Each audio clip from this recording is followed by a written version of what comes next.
Okay, good afternoon, President Ordway, members of the board, Superintendent Finch. We are pleased to be here with you this afternoon at this work session to present updated information with respect to the return to school plan. We know that many parents and other community members are watching and or listening with a close ear to the information that will be presented. As we have sometimes said at our COVID-19 updates, the information that you will hear is current as of today. The situation remains still very fluid, as is evidenced by the governor's announcement to delay the start of in-person school until at least August 17th, as well as having some of the limitations on mass gatherings reinstated by the governor. Therefore, stakeholders should keep in mind that some of what they hear this afternoon could change if the governor or ADE or if local, state, or national health agencies release new guidance. Since the last time we met in late June, we have also received some important feedback from our parent community and our staff through parent and staff surveys. The survey results for both groups are helpful in that they provide general guidance as to how both sets of stakeholders are viewing the current situation. Dr. Smith will cover the results of these surveys in depth in today's work session. In addition, each of the three work teams will have a section to cover tonight, and we will finish this afternoon's presentation with the draft communication timeline. And with that, I will pass it to Dr. Smith. Good evening, President Ordway, members of the governing board. We're going to jump right into the survey results. The first survey, the parent survey, is a real high-level summary right here. We did the survey for a little over a week, June 25th to the end of the day on July 2nd. Almost 15,000 responses. Every response was about an individual student, so many parents took it several times for different students and their families. And I'm going to show you some high-level results, but there are certainly lots of details in the results also.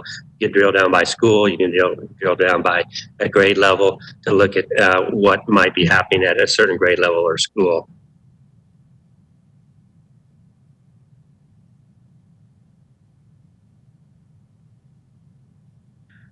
And if we can get our clicker to work.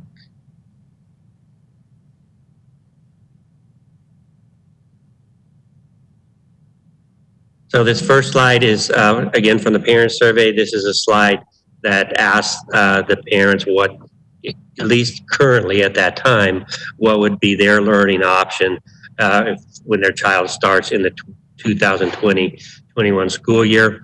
Blue is they would desire to return on campus. Red is they would desire to return to learning on Flex. And the gray is to return to the online academy.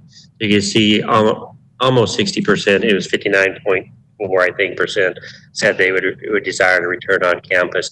While on the other hand, 40% would desire some type of virtual environment, at least to start the year. So once they selected one of those options, they would branch to either specific questions for in-person on campus or specific questions in a virtual environment. This next slide asks specifically about transportation, try to get us a feel for if they did return to campus, would they, if they were eligible, would they desire transportation? And here you can see 29%, almost 30% said yes. The rest said no, or a small percent said I don't know. That's 30% is about the same rate that we've seen. It's consistent at least with the rate we've been transporting kids for our entire population over the last couple of years.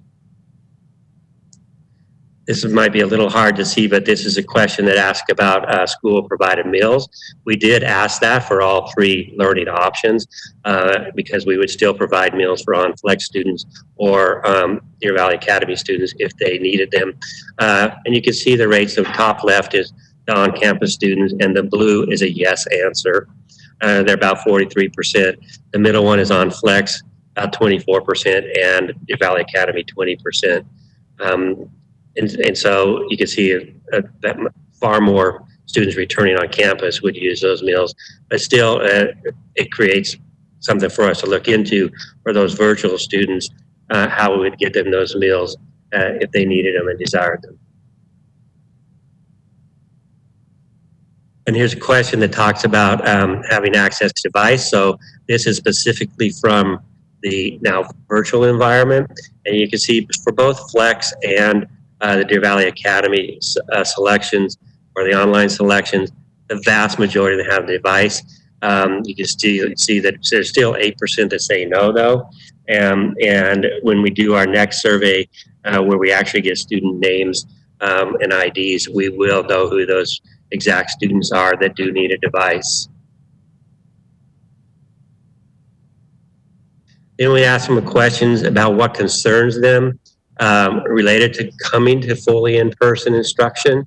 And they could select as many as they wanted to here.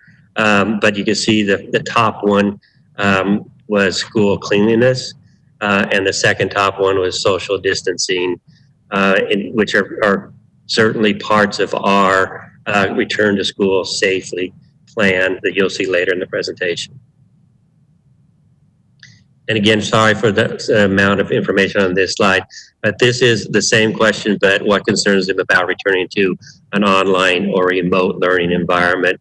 You can see here the very top one, I sorted this one, so is quality of online instruction.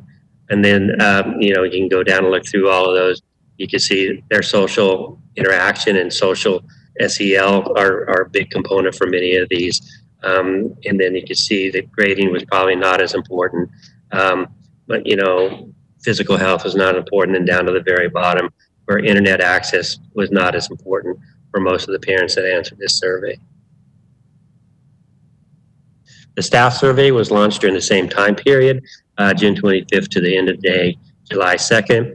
You can see there we had over 3,600 responses with very good representation, in my opinion, from each of the employee groups, 2,200 certified, over 1,200 classified, vast majority of the admin and exempt even though those numbers aren't as high, they are the vast majority of admin and exempt. Again, there are details at school and grade level available as we delve into this survey and take any action on it.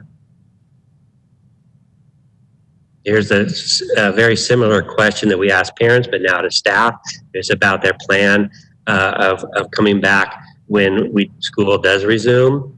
So the blue is I am unsure at this time. Red is they plan to return to work, and green is they already have returned to work. So you can see that over 80% plan to return or have already returned. So we have the 17%. And kind of, as we think about this, matching up to the almost 40% of the parents or students that might not be returning to that in-person brick and mortar environment. So that's something we're going to have to work with and struggle with through staffing and other processes, which will also be discussed by Jenna later. Again, sorry for cramming all this on one page. This is the question broken down, the same question, but broken down by employee type, where the top left one is certified, and then the top right one is classified, and then admin and exempt down below. Good to see. We wanted to see where the certified were at the same rate as overall, and they're pretty close. So you'll have almost 80% of certified say they want to come back to the physical environment. We did ask them to indicate some preferences of face coverings to help us with procuring PPE if we need to. You can see that a large amount of them at the very bottom bar said they prefer to bring their own face covering. We also wanted to know if there would be a preference for face shields versus face masks. And you can see they're almost even, but a little more prefer the face mask. But we had a large amount say we prefer a face shield, which certainly makes sense, especially in our earlier grade levels, say pre-K3. And then we asked the staff also what was their most pressing concern. And you can see by far at the very bottom, it was staff and student health and safety. And there's several other things in there that you can look at, whether students would actually come back and whether they would get the resources they need during the pandemic, mostly PPE, I would think that would be. But you can look at all of those. You see it's clearly it's about safety and the health of staff and students. And then we asked them what we needed to do to continue to provide a safe working and learning environment. And on this question, they could select as many as they wanted, and many of the responses probably selected all of them. These are all valid concerns in my mind. These are all things that have taken into consideration in the return to school and return to work safely plans, which will continue, which again will be discussed in more detail as we go through this meeting.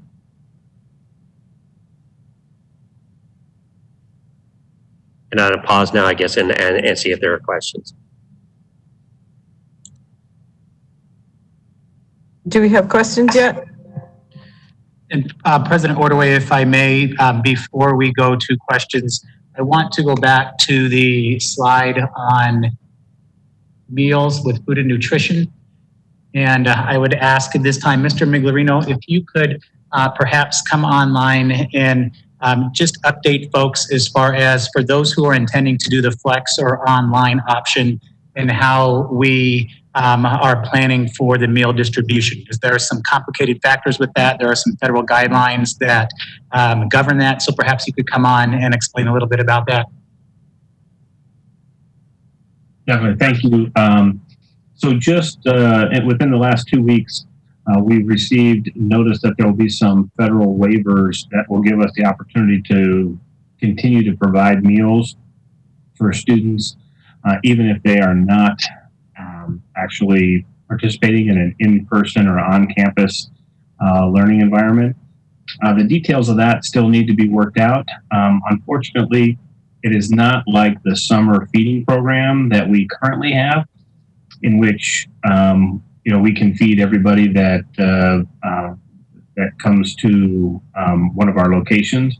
It would be a different environment in which we would need to verify which students are getting the meals, but some of those federal waivers do include that the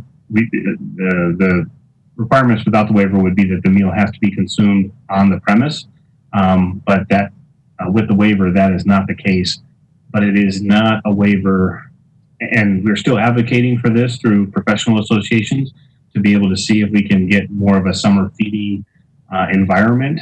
But without that waiver, we would still be obligated to know which students got what meal, and it would have to be acquired, right? So if it was a student that did not qualify for a free or reduced meal, they would still be paying for the meal, and we would have to account for all the meals like we do during school. The waiver does allow us to be able to hand them a meal that they take and consume off premise.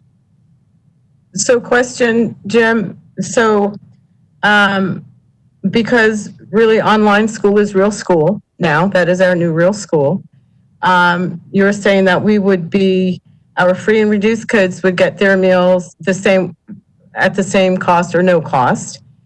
And are we actually thinking about supplying meals to those that are not on free and reduced, just kind of like a Grubhub delivery? I'm just wondering. President Ordway, yes, we would be able to provide meals for paying customers, I'll call them, paying students, and for free and reduced customers. So we would go through our point of sale, or we call our POS system, and we would just have them come in and they enter a code that's specific to that student. We account for the transaction, and they can elect for whatever the offering is that we're providing. It would be a different meal, obviously, in that environment, because we'd be handing them something that that they're not consuming maybe right at that exact moment. But it would look like a combination between the summer feeding, where they might come to a destination to pick up a meal, but in combination with the end of the transaction of an in-school environment, where they actually have to put in their code in our point of sale system and account for the meal, which we don't do typically during the summer feeding. Okay, and I didn't mean to go too far into that, Gary. That's something I hadn't thought that we would be able to provide. And it's an important question. We know President Ordway, as many of the families, they do see our food service is very important to them. So it's definitely a relevant question. What other questions, President Ordway, would you like for us to entertain right now before we move to return to learning? If anyone has questions on what Dr. Smith just talked about, I'll start with Darcy.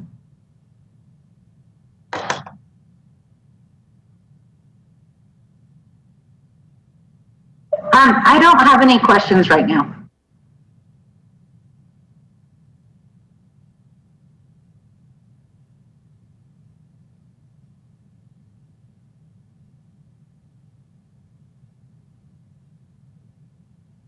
Did I do something wrong?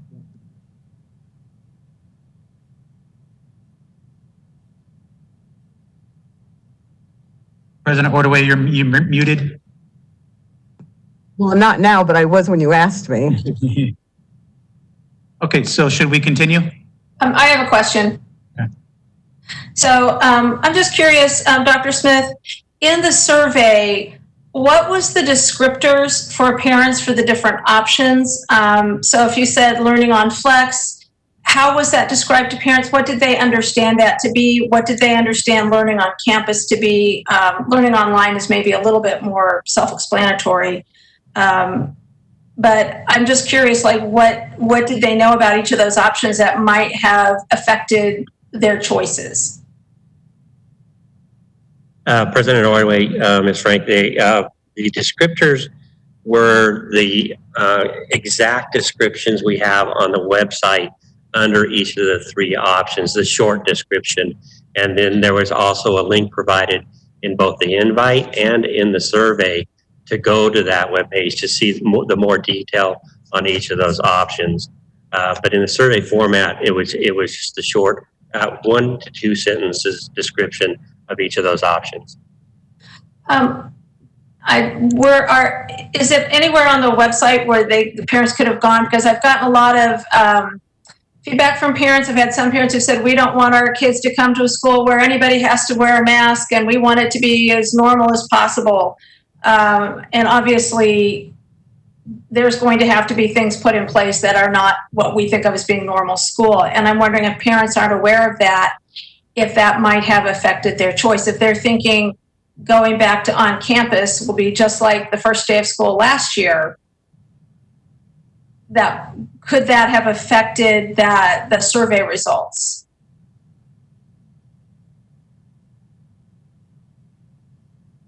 Yeah. President Ordway, Ms. Frank, I think I can answer some of that question. So Ms. Frank, on our website, the DVUSD.org /return to school, we do have information related to the three options for parents to read. We also have that one-page overview, Ms. Frank, that we presented to you on June 23rd for the on-campus experience, which explains some of the provisions such as wearing masks, et cetera. We also sent a letter to the parent community, which informed them of where they could find some of that information on the website, but it is there on the website for them to go to. Thank you, Dr. Zurbach. Thank you, Ms. Frank. Go ahead, Gary. Okay, so at this time, we will have Dr. Galligan come on. She is the leader of the Return to School Learning Team, and she has several slides for us and for our community to see here this afternoon. Dr. Galligan? President Ordway, members of the board, Dr. Finch, and guest viewers. I will share the work of the Return to School Learning Team. We have an amazing group of teachers, campus and department leaders who have taken a very thoughtful approach on how to bring our students back to learning in Deer Valley. And you can see here that our 4 models are on campus, on Flex, online, and virtual for all. These are the areas we will review this afternoon. We are still finalizing details, but want to share how parents can choose to send their children back to school. In essence, what I am showing are still in beta or draft form, but are pretty close to being finalized at this time. For each of the return to school models, establishing connections and developing classroom culture remain powerful elements of the teacher-student and student-to-student relationships. Delivery of content will be balanced with the need for developing classroom communities wherever our students are, building trust and gaining an understanding of individual student needs in academic and social-emotional culture areas. We know that building culture as well as building our academics is going to be most important for all of our models. The first model is our return to learning on campus. Here is a one-page information document to review our goal, our success indicators, and what we believe our student experience will be in this model. If you have the presentation in front of you, you can click on that picture and you will see the information.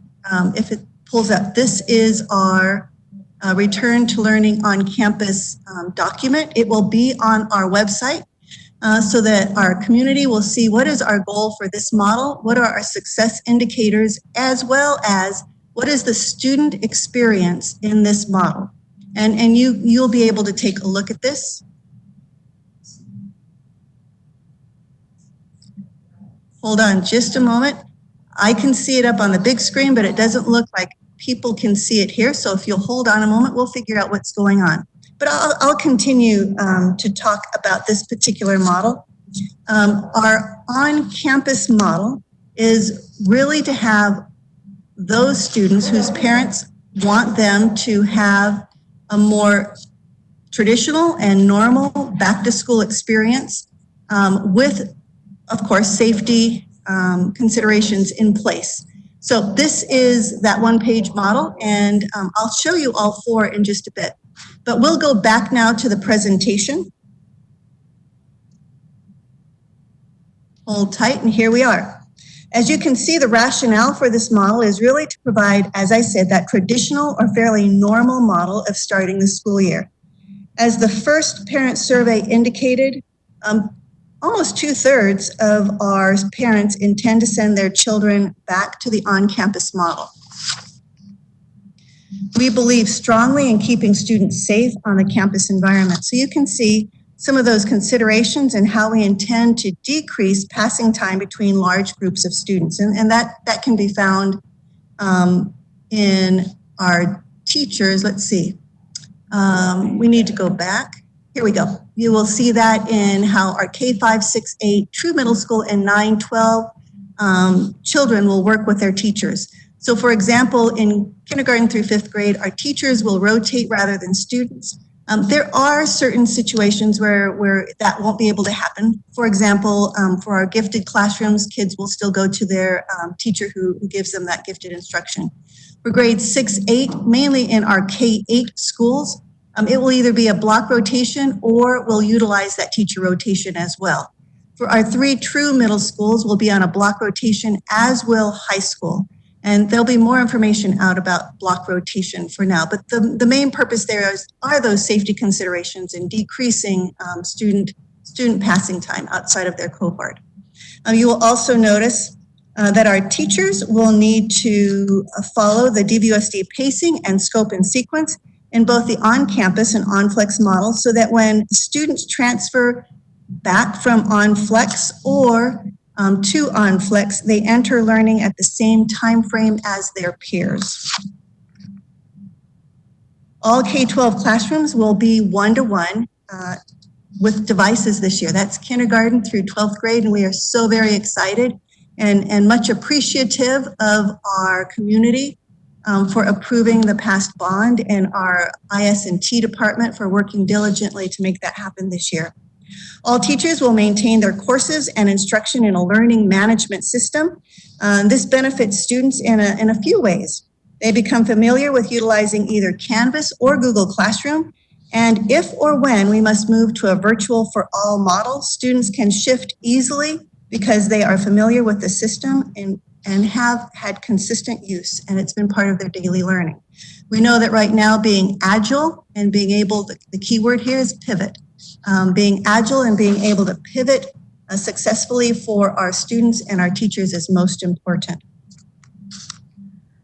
These are overall considerations we are continuing to work through and refine as we continue to plan for our on-campus. And you can see that we're basing that on operations, communication, professional development, and safety considerations for our on-campus model. Each of the 4 models has specific equity and social emotional areas for focus. As you can see for the on-campus model, access and achievement for all students is our focus. You can also notice that for this particular model, helping kids transition seamlessly and effectively between on-flex and on-campus will be most important. We also want to wrap around our homebound students as well as our families who are in crisis, dealing with illness or death, financial challenges, or anything like that, because we know that that is a reality, current reality for our families right now. Our next model is very unique. It is our on-flex for K-8 and 9-12. You'll see here are the 2 one-page information documents, and hopefully you'll be able to see these. We've broken them up into two areas. One is for grades K-8. You can see what our goal is to provide that extraordinary K-12 short-term online learning experience, our success indicators, and then what the K-8 student experience would be while they are on flex. And we'll just scroll down a little bit there. Perfect. And then we'll go to the 9-12 on flex model. And they're separated because there are some differences between the two, and I'll go over those in just a minute. But again, our goal and success indicators remain fairly similar. And as we scroll down, you can see the 9-12 student experience in the on-flex model. All right, and we'll go back to the presentation.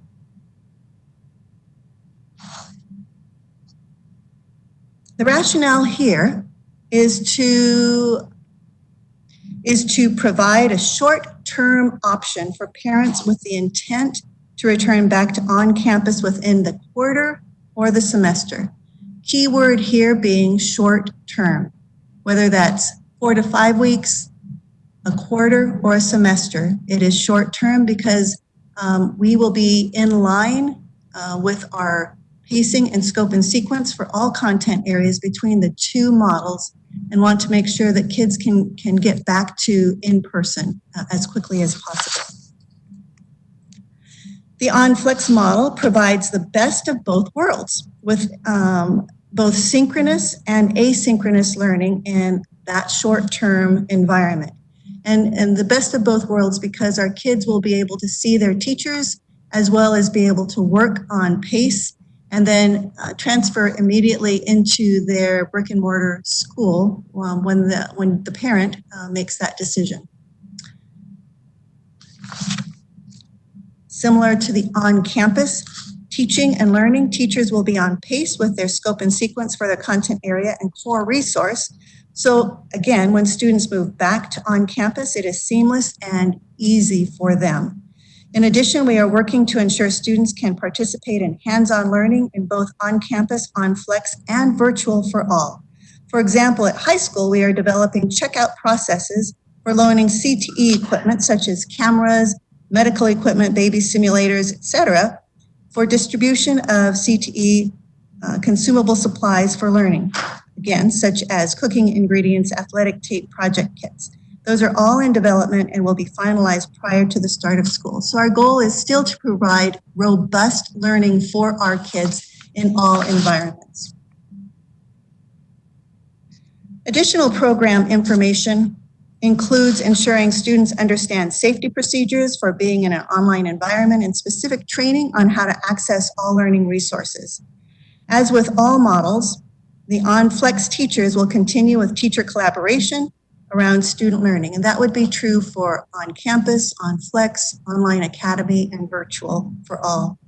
Parents will also have the opportunity to choose some extracurricular activities for their child if they want their child to participate those on campus. Here are some specific considerations that we are working our way through for the on-flex model, and that includes making sure PowerSchool works with students in both an on-campus and an on-flex model. Also building our courses and working with parents on their own involvement with their flex teacher, and then identifying what student engagement should look like and how we will monitor that. Specific to K-8 on flex, you can see what the focus is. For K-8, again, synchronous and asynchronous learning delivered by a Deer Valley teacher. We will provide instruction by that certified teacher with the goal that it's a teacher from that school, that campus, or that region. Connection to the home campus is a priority. So for our on-flex students, maintaining that connection to their home campus is priority one for us. And students will maintain their open enroll status. So whether they are on flex or online, they will maintain their open enrollment status wherever that school is. The schedule will follow a full school day in an effort to keep all of our on-flex students on pace with their on-campus peers and learners. Here's the duration is different for K-8 than for 9-12. So for K-8, each quarter will have 2 on-flex fully online learning intervals. Those will be 4 to 5 weeks in duration, and that will be outlined in the on-flex calendar. Just the thing to note is that our true middle schools may have a slightly different timeline. The key note here is that families must commit to the entire learning interval before returning back to campus. So for example, if a parent selects the on-flex for their 3rd grade student, they would say, my child will be in on-flex for the first 4 to 5 weeks, depending on what that interval is. And that would be true for K-8 and 9-12. Our intent with the 9-12 flex model is to ensure robust coursework for any of our models and learning. The focus here is to maintain the students' connection with their high school campus and work to ensure a fairly seamless transition back from on-flex to on-campus learning. You'll notice the direct duration for on-flex at high school is a full quarter. Students can move back to campus at the quarter or at the end of the semester. If a parent wanted their student to remain in on-flex after the first semester, we would transfer them to the Deer Valley Online Learning Program. Again, if you remember, on-flex is a short-term option to bridge the time period we are in right now back to on-campus learning. There was a board question that I want to address about how we are working with WestMec. We are working closely with WestMec on all reopening matters, including start dates, virtual and in person, which WestMec is still determining. Plans with the community college partners, for example, our fire science and EMT courses, physical distancing on WestMec campuses, face covering requirements, and disinfectant procedures. So we are working hand in hand with WestMec. DVUSD CTE communicates student enrollment information and class times with our high school administrators, counselors, and registrars to ensure that WestMec course schedules are honored for any student in any model. We will communicate with our high school campus schedules and delivery models as soon as they are available to us from WestMec. We are fortunate that WestMec communicates regularly with Jamie Fitzpatrick and all of our CTE district staff and high school counseling staff. Our all overarching level of communication from WestMec is forwarded on to cabinet level leaders, always for reference. WestMec professional development offerings have been attended by many of our CTE teachers throughout the summer. In addition, we intend to maintain all central campus and satellite campus, that's our Deer Valley High School offerings, enrollments, whether our students choose on campus, on flex, or online models, or if the district is in a virtual for all delivery. For the on-flex model, you can see our equity and social emotional focus really fall in access, achievement, and SEL. And you can see here the focus for our students is making sure that their academic and behavioral needs are met, that our related services and subpopulation supports are provided, And all of our subpopulations have the supports that they need.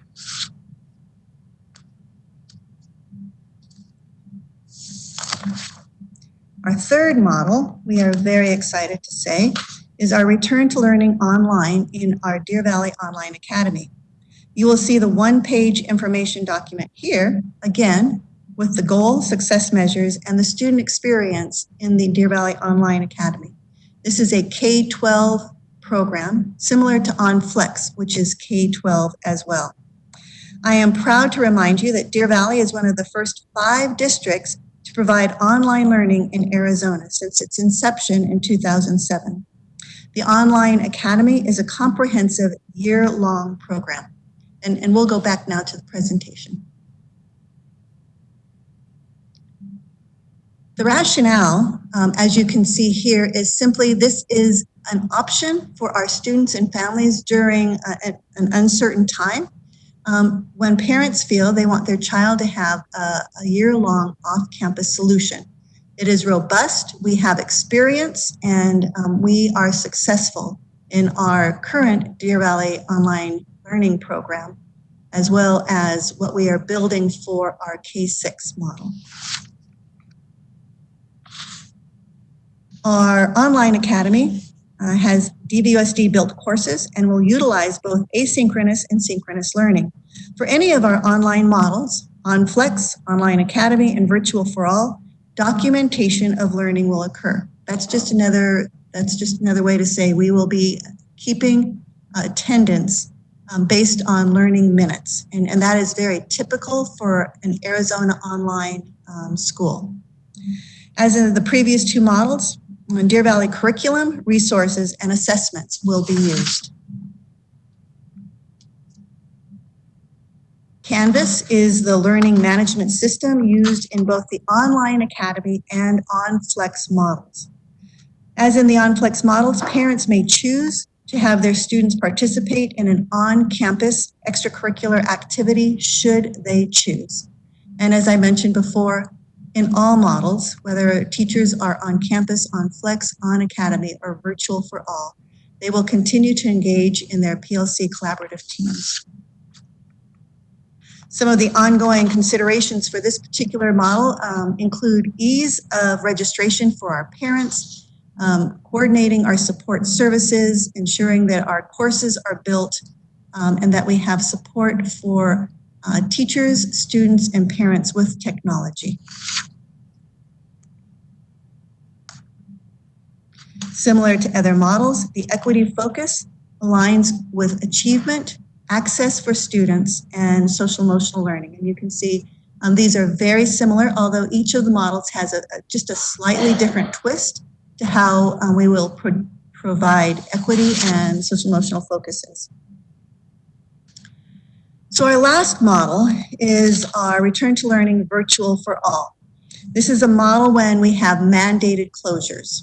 You can see in the information document our goal, our success indicators, and what the student experience might be.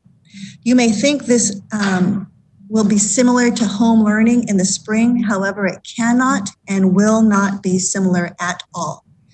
With students starting a new school year with new learning, we are dedicated to building structures so students have the best opportunity to learn in their new grade level, in their new courses, and thrive in a virtual environment, as long as we have to be there, whether it is just for a few weeks, month, or a quarter.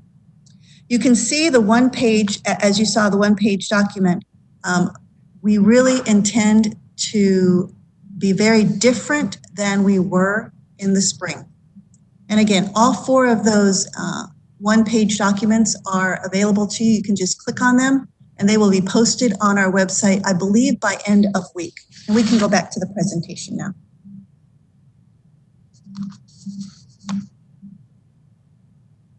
Teacher-directed instruction is the foundation for a short-term virtual for learning all model.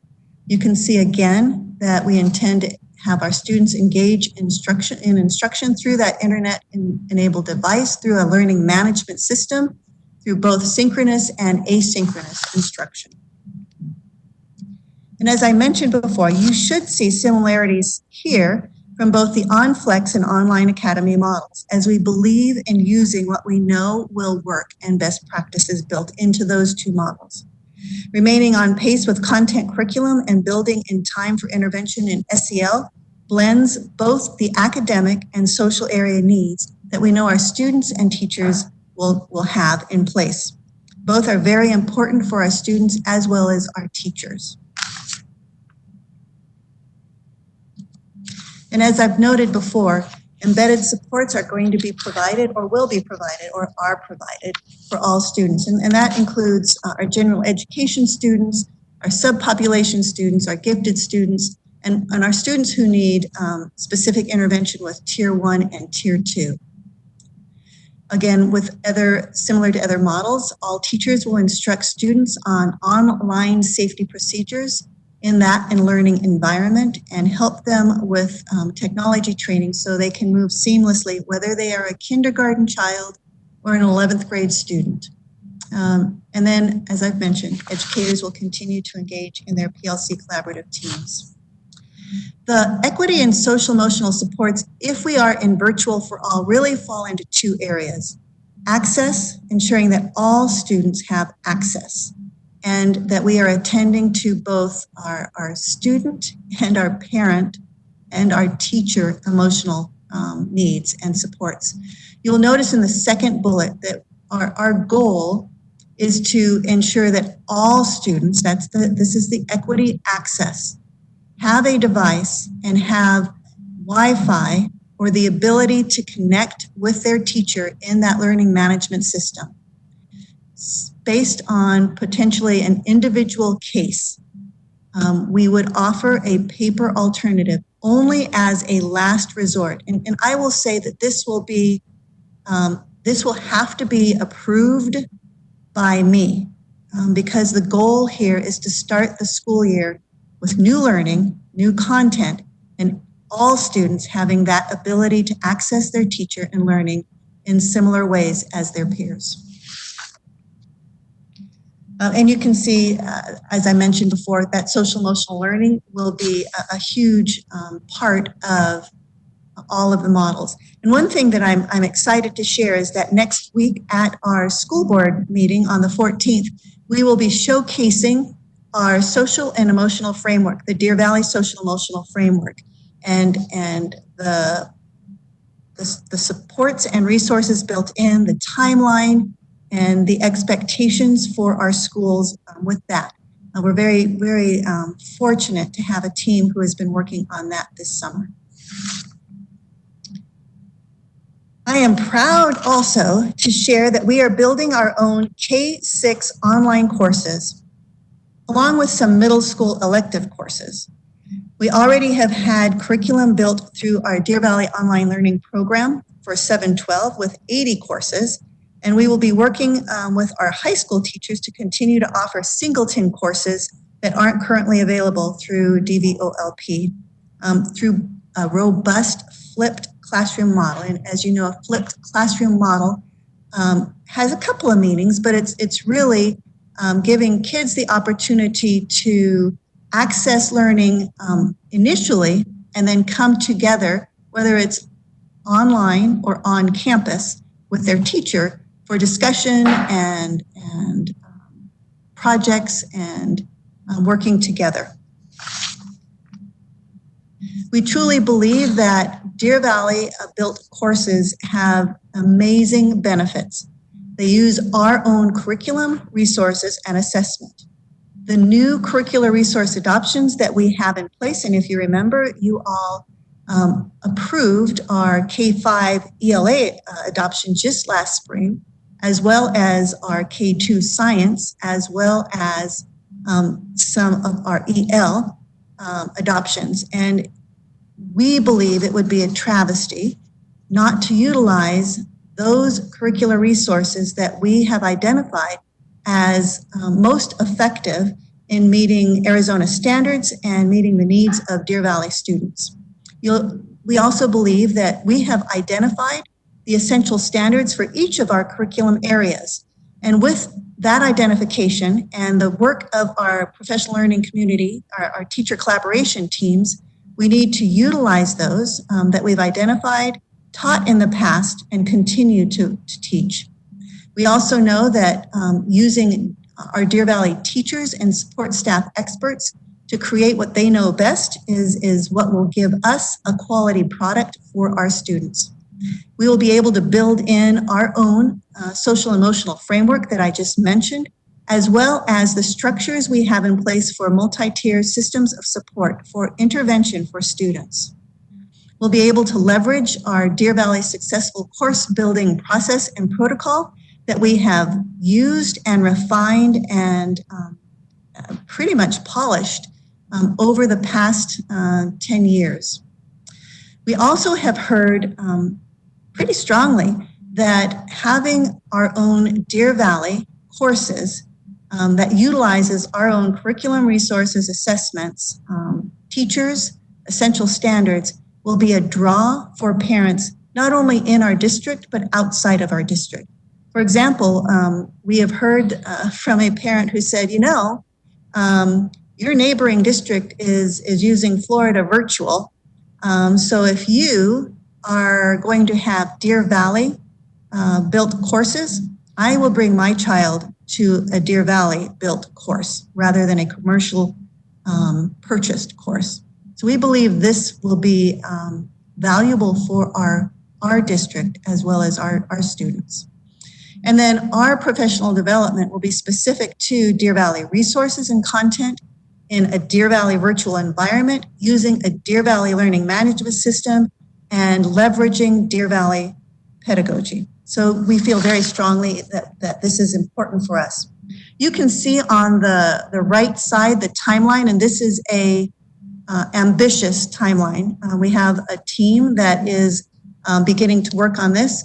We will take 5 weeks to build the initial K-6 courses, including K-6 specials, as well as some, not many, but some of the middle school electives. We already have art as an elective in middle school. We'll provide professional development for effective teaching in a virtual environment, how to use effectively Canvas courses, and also how to personalize those courses. That will be available for teachers beginning July 23rd through August 7th, and then we'll continue on, but that'll be our initial thrust. Our teachers will be able to personalize their courses August 27th for the first 3 weeks of the course, and then beginning August 13th for the rest of the first quarter, and then we'll continue from there. The other thing I wanted to share with you is the details for course building. And I'm not going to read all of these to you, but this is how we are building those courses. And very specific to us, again, is that this will be a Deer Valley product that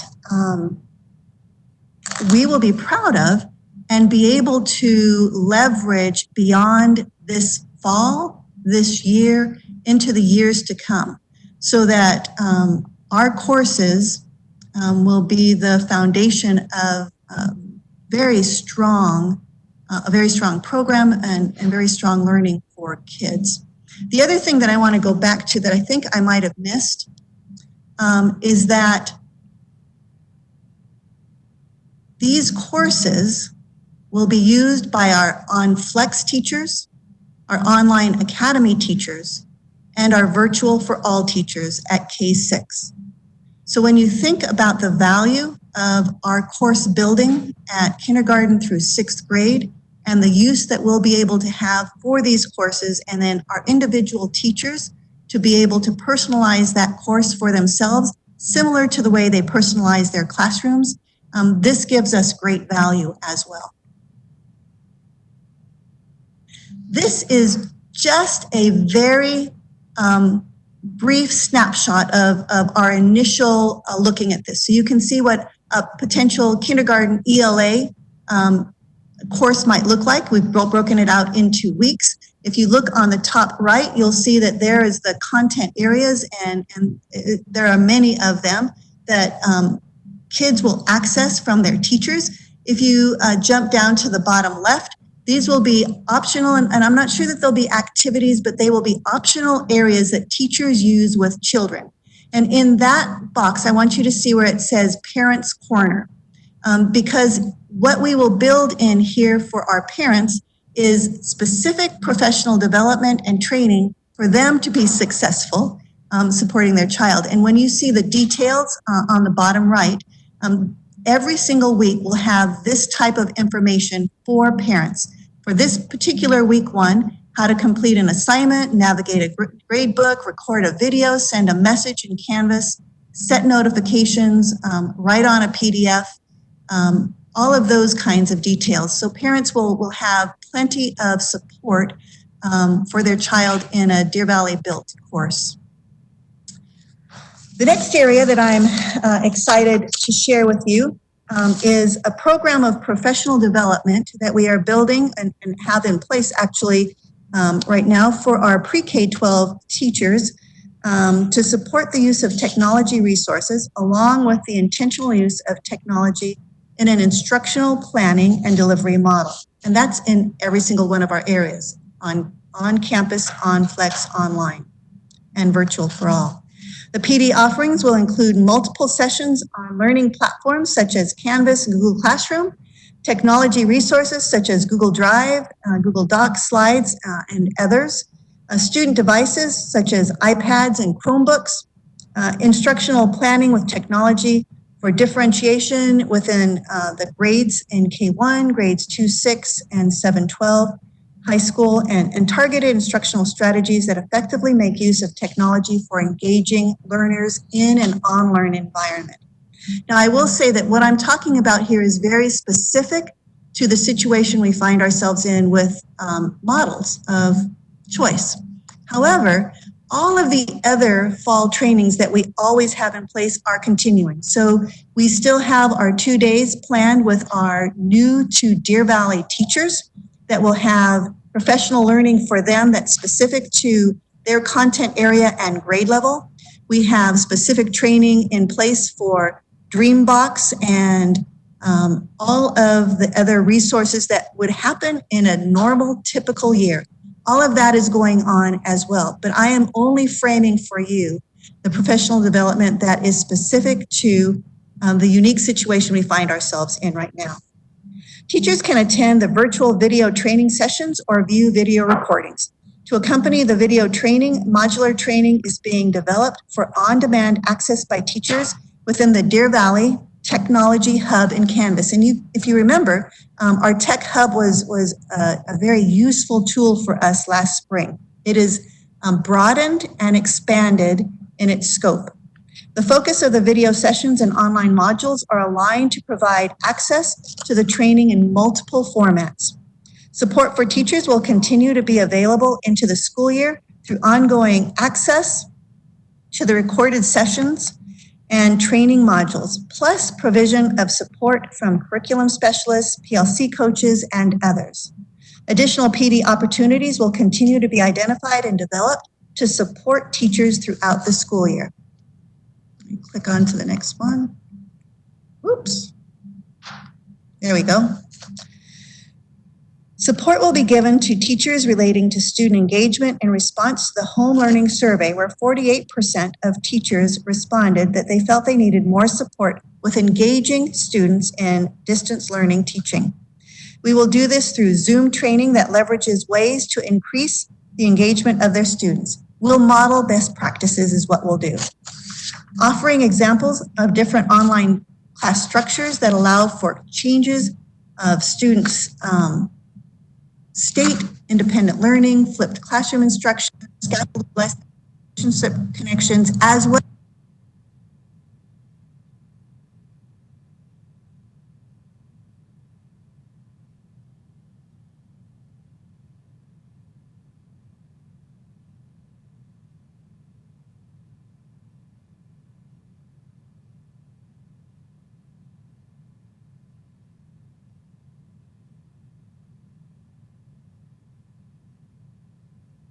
How long have I been muted?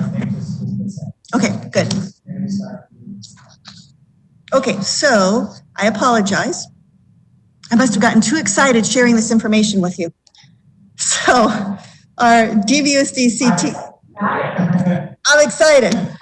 Our DVUSD CTE is working with WestMec, ACTE and ACTE Arizona, and Project Lead the Way to provide professional development for teachers addressing teaching and learning in a COVID-19 impacted environment. Many PD sessions, as I mentioned, took place this summer, and offerings will continue into the fall. In addition, as I mentioned, we are developing a comprehensive Tier 1 social and emotional learning support system for all staff and students. This includes PD for teachers on how to help students with building resiliency, coping with change, persevering, managing anxiety, and big emotions, to name just a few. These lessons will be delivered weekly to students on campus and in online environments. There will also be several resources for staff well-being, as well as resources for parents and families on how to help their students be successful in a virtual format in this new normal. Southwest Behavioral Health Services is helping us to create professional development for staff, as well as finding resources for those students who are struggling and need more specific support. There will be a Google site for staff to access on the portal, as well as a social and emotional page for parents to access on the main DVUSD website.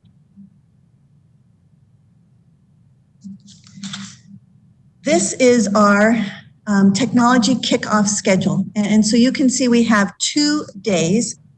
July 23rd and July 24th will be the 2 days that all staff can begin, if they are interested, in short modules that will be pertinent to them. As you may have heard, these will be recorded, and they will also become their own courses that principals and teachers will be able to access during pre-service days, during the first few weeks of school, and through the school year.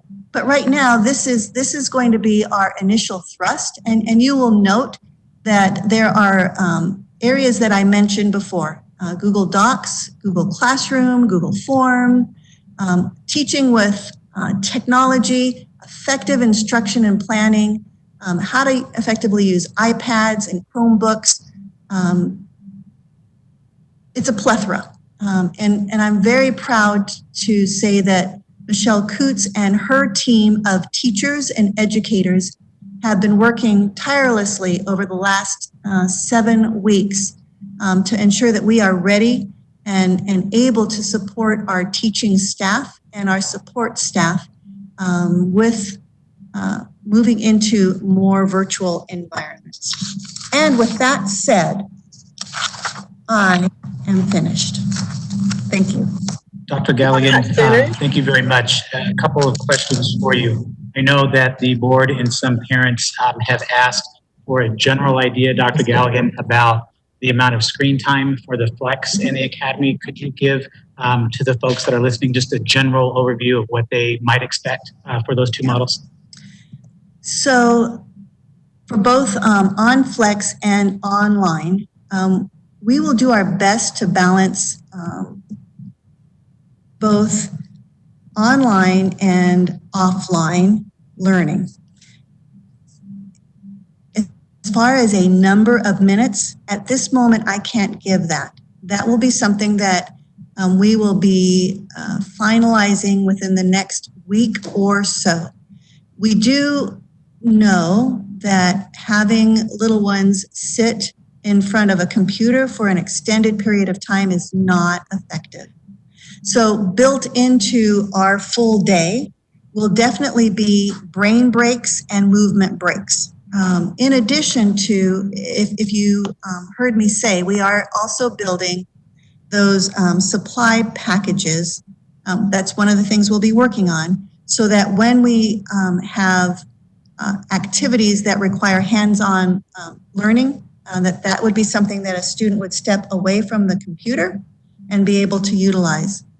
So I am unable to give at this moment the actual breakdown of time. But what I will say to both our parents, our community, and our school board is our students who are on Flex and in the online academy, our goal is to ensure that they remain on pace of learning as if they were in a brick and mortar environment to the very best of our ability and their ability. We know that the COVID-19 slide and loss of learning from just this past spring is more than we would typically see in a normal summer learning loss. And it spans more students. So to continue with that in a new school year with new content only accelerates that learning loss. So with that said, and hearing that that is a question, we will do our best to identify the screen time minutes and the off-screen minutes for both of those models. And it will probably be very different for grade levels. Our elementary K2, 3, 5, 6, 8 will look different in screen time. Thank you, Dr. Galligan.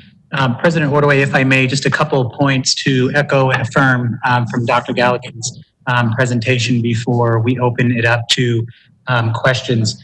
The first thing I wanted to remind both the board and those who are listening is that the survey that was sent out to parents with respect to these three models, that was not a binding survey that went out. That was a temperature check that we did. We needed that to have a general idea as far as where our parent community was thinking. But a second survey or registration survey, if you will be going out to our parents. And that will be the one that we will be considering more binding, if you will, in terms of folks actually telling us this is the model that I'm choosing for my student. So I think that's an important point, President Orway, for our listeners to make sure that they know that the one that was sent out last week was not the one that will be the formal registration or binding one. A second piece I wanted to echo from Dr. Galligan's piece regarding the on-campus experience. There were some new pieces to that, such as the block scheduling. And I want to communicate again to our community that these things are being done in order to maximize the likelihood that we can sustain in-person school. We know that if we don't implement some of these strategies, that the likelihood will decrease that we can sustain that. And so that is the reason. So for parents who are saying they want normalcy in our schools, these are ways that we can achieve normalcy as much as possible. So that's a very important piece for the board and for our parent community to understand. Second piece I wanted to affirm again is the SEL and equity pieces that Dr. Galligan talked about. Really and truly, there has been a significant investment, both in time and other resources from district staff in order to make sure that these are being addressed.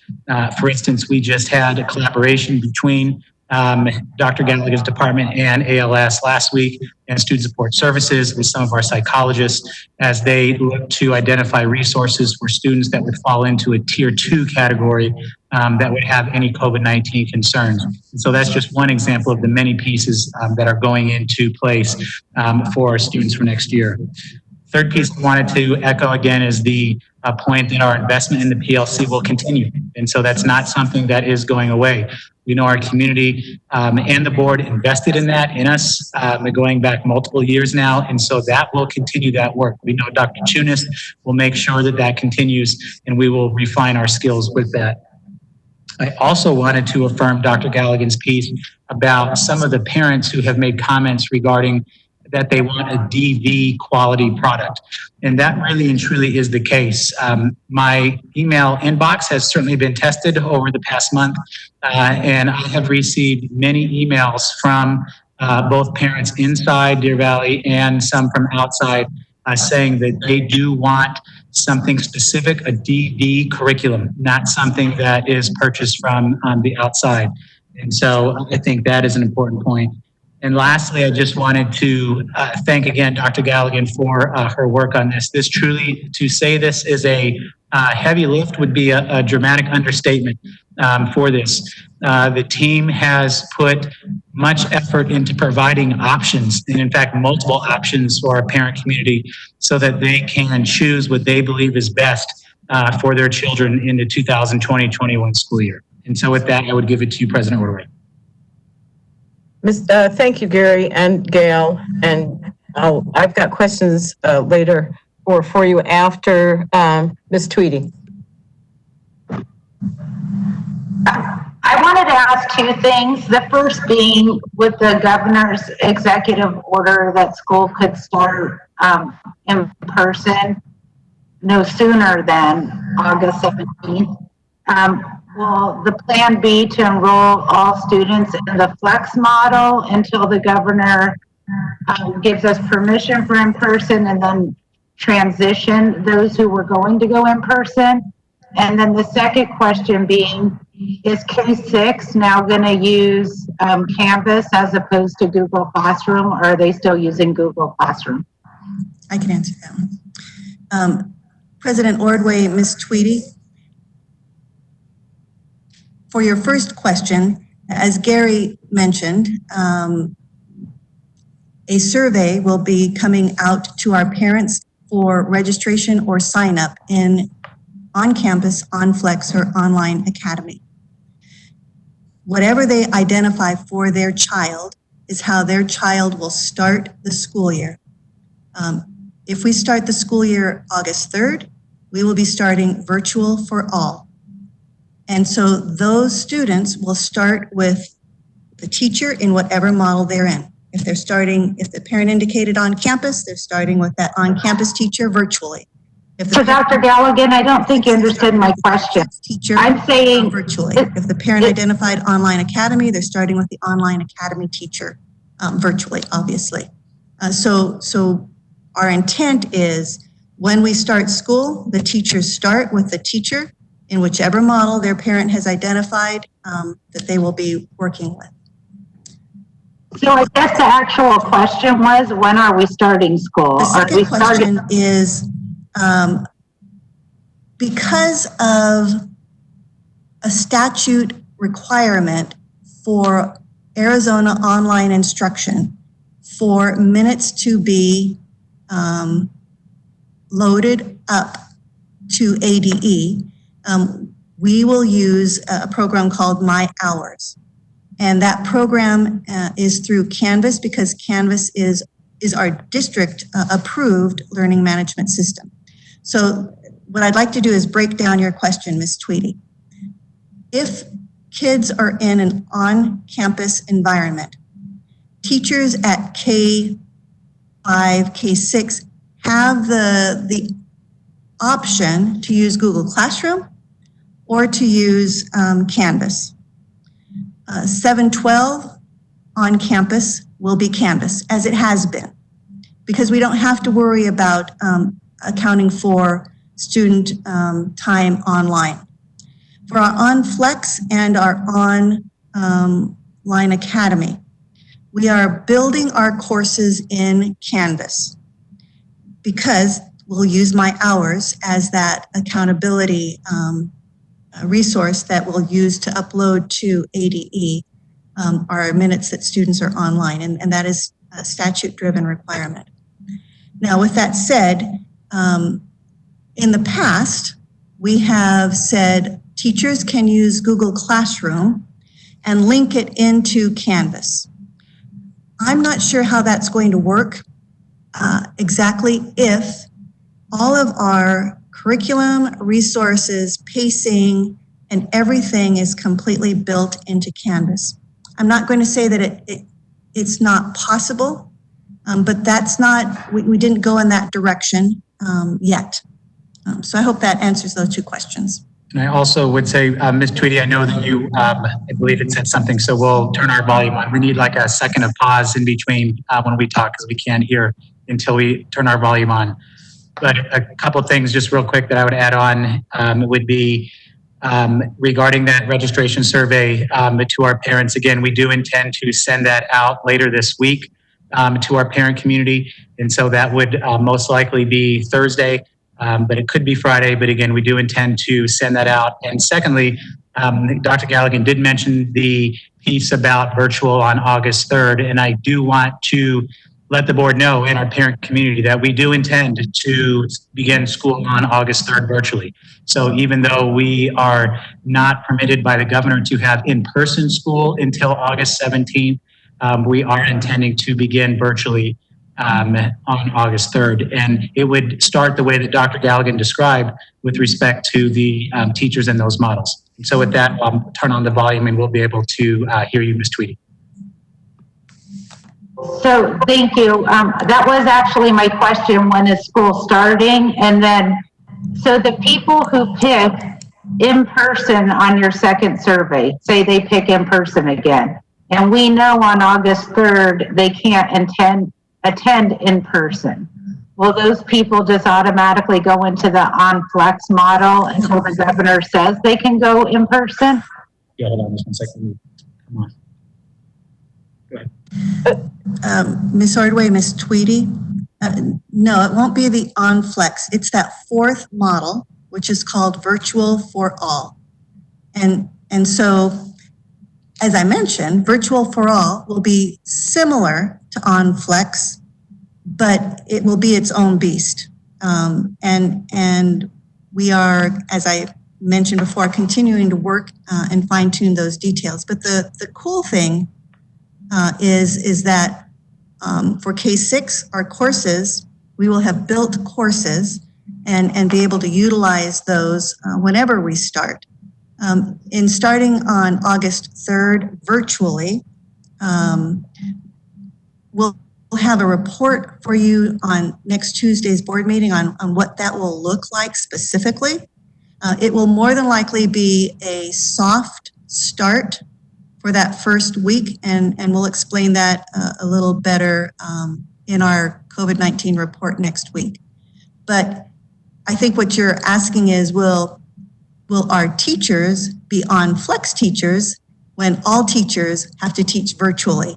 And I guess you could say that they would be on flex teachers, but we're calling that model virtual for all. So anytime this year that the governor might say schools are closing, we will shift agilely to our virtual for all model. Thank you, Dr. Galligan. So then if you're in virtual for all, would you need to use Canvas as well for the attendance for all grade levels? Ready? Ms. Ordway and Ms. Tweedy, if you'll give me the grace of a week to the board meeting next week, we'll have that determination at that point in time. Again, we know that some of our elementary teachers do use Canvas, but many of them utilized Google Classroom last spring. And so we want to value our teachers, but also provide professional development that eases them into the Deer Valley Learning Management System, where they can still utilize Google Classroom as well. Frank? Thanks. So I had a couple of quick questions about the PD. First question is the PD in July. Am I understanding that that's optional for teachers to attend, or is that mandatory?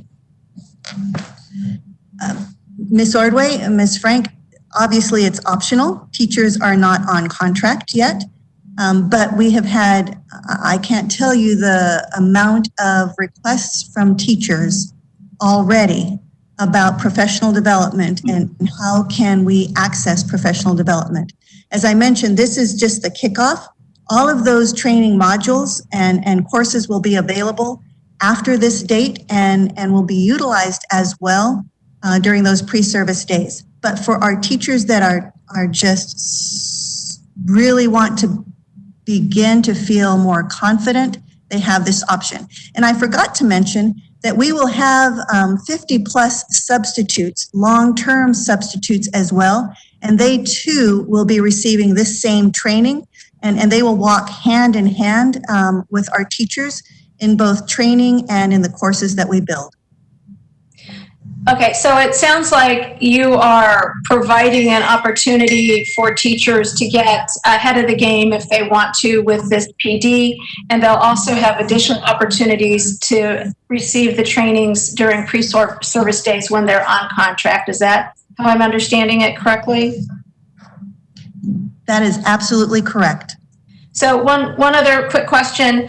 So for the teachers who choose to get ahead of the game and take that training before they're on contract, is it possible for them to receive professional responsibility hours for that? President Ordway and Ms. Frank, yes, we will be building in a few things, kind of cool. Of course, they'll receive whatever their professional responsibility hours are, but we are building, it's so cool, a badging system so that teachers will earn badges, and then after so many badges, they become an expert, and then something else happens, and oh my gosh, I can tell you for the last 8 years, I have wanted a badging program in Deer Valley, and it's about to happen this year. Yay. Okay, I geeked out there just a little bit. You sound just a little excited about that, Dr. Galligan. I know. Hey, there's a badge of honor. Okay, Miss Reed or Mrs. O'Brien, do you have questions?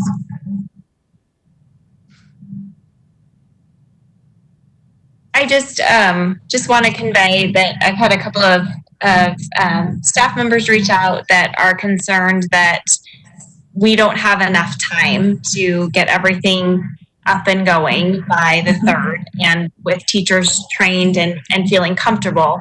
So is it a possibility that there would be a proposal or a consideration to push the start date for school back a week or back a few days if we get down to the wire and we're not quite ready? I know that Paradise Valley had a little bit of a clause attached to theirs that this is our start date as long as we can get our online platform going. Is that something that you're considering?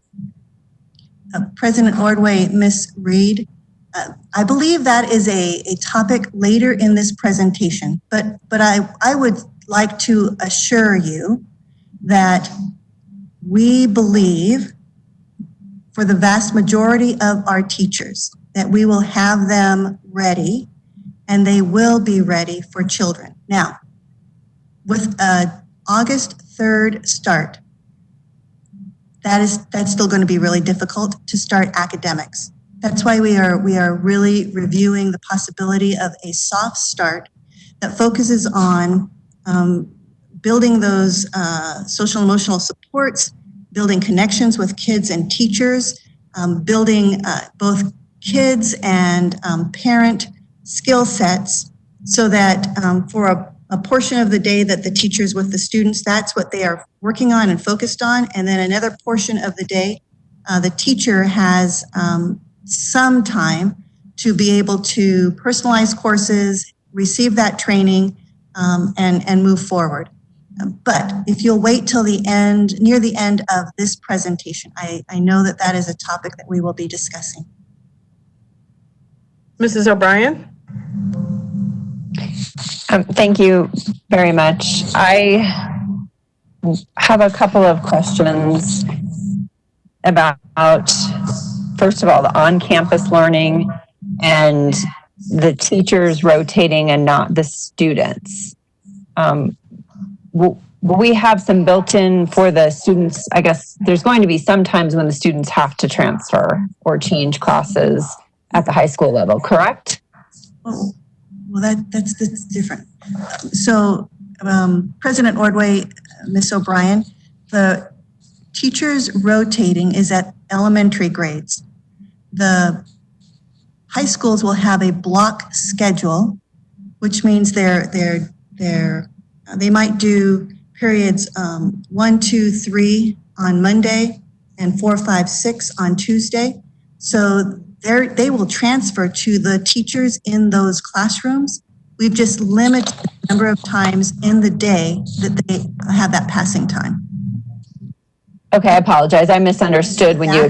Simply because we've used that block scheduling the month of April during our state testing. Okay, thank you. I misheard you then when you were describing that, so I appreciate that. Then for the online, if a parent chooses online for their student and they are an 8th grader or a senior, will that student still be tied to a campus to be able to participate in eighth grade promotions or senior graduations and whatnot? President Ordway, Ms. O'Brien, I'm going to ask you for the gift of time on that, but our initial conversations are that whatever school a student is tied to right now, whether it's their home campus or their open enrolled campus, will remain their campus. So if a student is an eighth grade student or a senior, whatever school they would have gone to will be the school that they either promote from eighth grade or graduate from in high school.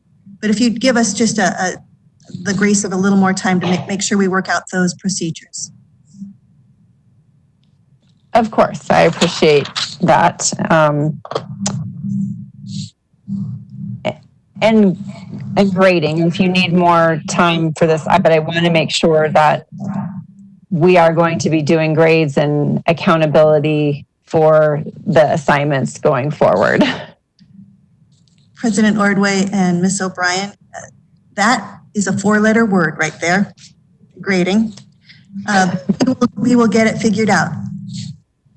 I am not certain that it will look exactly like it has before, but there will be accountability, there will be grades, and kids will still earn credits at high school, and they will still show their learning.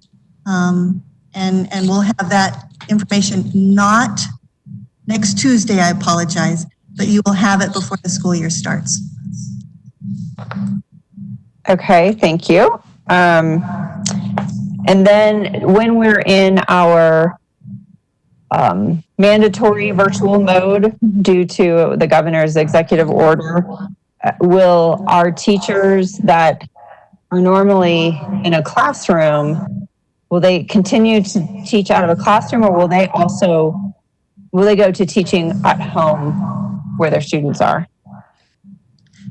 President Ordway, Ms. O'Brien, I'm going to defer to Jenna for that, and I think she's talking about that in her section, but she can pop in right now.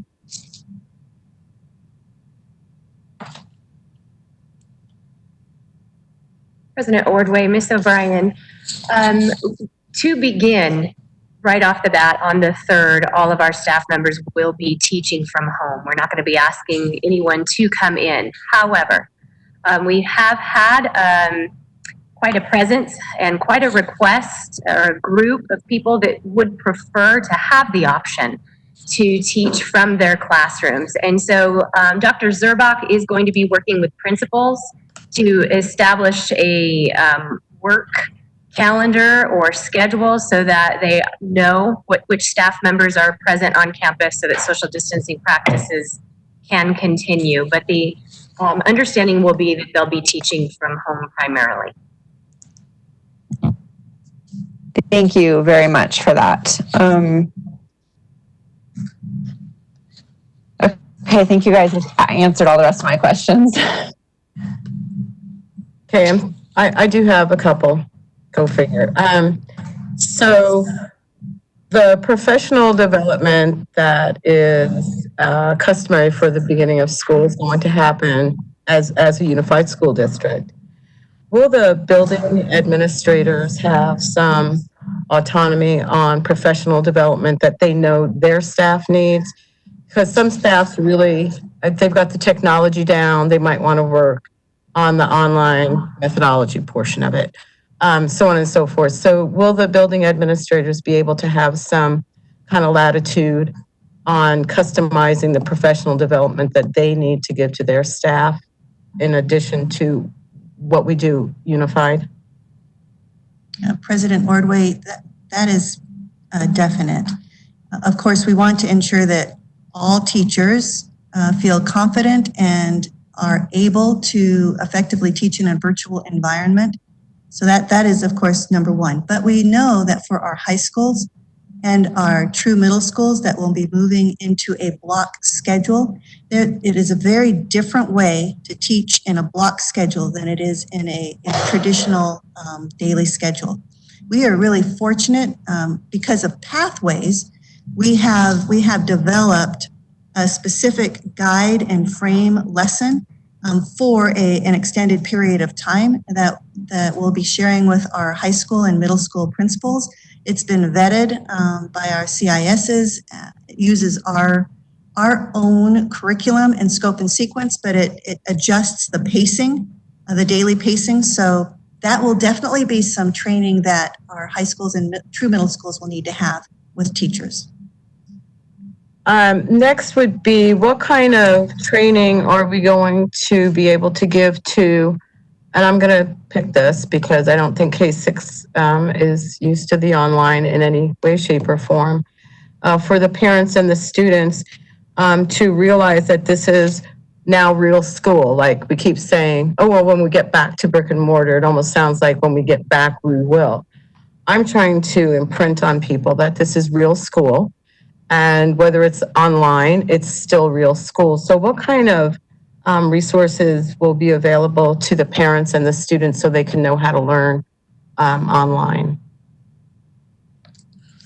And let me... That is a vast question. I think we will probably need to take a 2 or 3 prong way of doing this. I think, of course, print information will be important. I also believe videos from Dr. Finch and myself, Dr. Zarabak, that just explain how the 3 models, online, on campus, and on Flex, are the same learning for your child. It's just the environment is different. As I've mentioned, through all of those models, staying on pace and scope and sequence so that we do not lose learning is most important. And so those will be 2 ways. And then I think the other most important thing will be the teachers in each of those models. And we'll be able to provide specific communication for them to use with their parents as well. Because we don't want our OnFlex or our online academy teachers to seem any less or any more than our on-campus teachers. They are all teachers and they are all excellent teachers. And so we just have to, as you've mentioned, ensure that our parents understand that OnFlex and Online Academy are not light programs. They are just as robust as our on-campus. Okay, and that is a point that I think that we need to make, even ourselves say it, because we say, oh, if it opens on the 17th, well, we're open on the 3rd. And that is perhaps an arbitrary date that won't come true. So further than that, though, what I'm talking about is maybe some resources for parents and for the younger students to understand how to learn in front of their teacher on a screen. And I don't want you to answer that now. I just want to make sure that we have that in mind with this plan, that we are going to help the caregivers and the students understand how to be an online really awesome learner, like they could be, you know, if they were sitting at a desk in a classroom. That's one of the things that people are a little bit worried about, that they didn't know how to do it, and they still don't know how to do it. And we have a slide. We want to have a leap now, right? Right. Okay, Miss Tweedy or Miss Frank? Oh, I already got you, Miss Frank. Miss Tweedy. I already asked my question too. I meant Miss Reed. I'm sorry, Miss Reed. I'm not sorry. I mistook you for someone. Go ahead. Dr. Galligan, will there be extra help or guidance for our K2 teachers with developing and personalizing their online curriculum, since most of them have never really had to institute an online platform in their classroom? President Ordway, Ms. Reed, absolutely. We will be pulling a small team of K2, K3 teachers together just so they can help us better understand what their needs are, and so we can build that in. We know that for some of them, they are some of our greatest tech gurus, and for others, they are our most frightened teachers of virtual environments. And so building in additional supports for them is already in plans. Thank you. I think we can move on to the next. Thank you, President Ordway. After our Return to Learning Work team, we are now at Return to Work Safely, and that group is led by Ms. Jenna Moffett. Good evening, President Ordway, governing board members,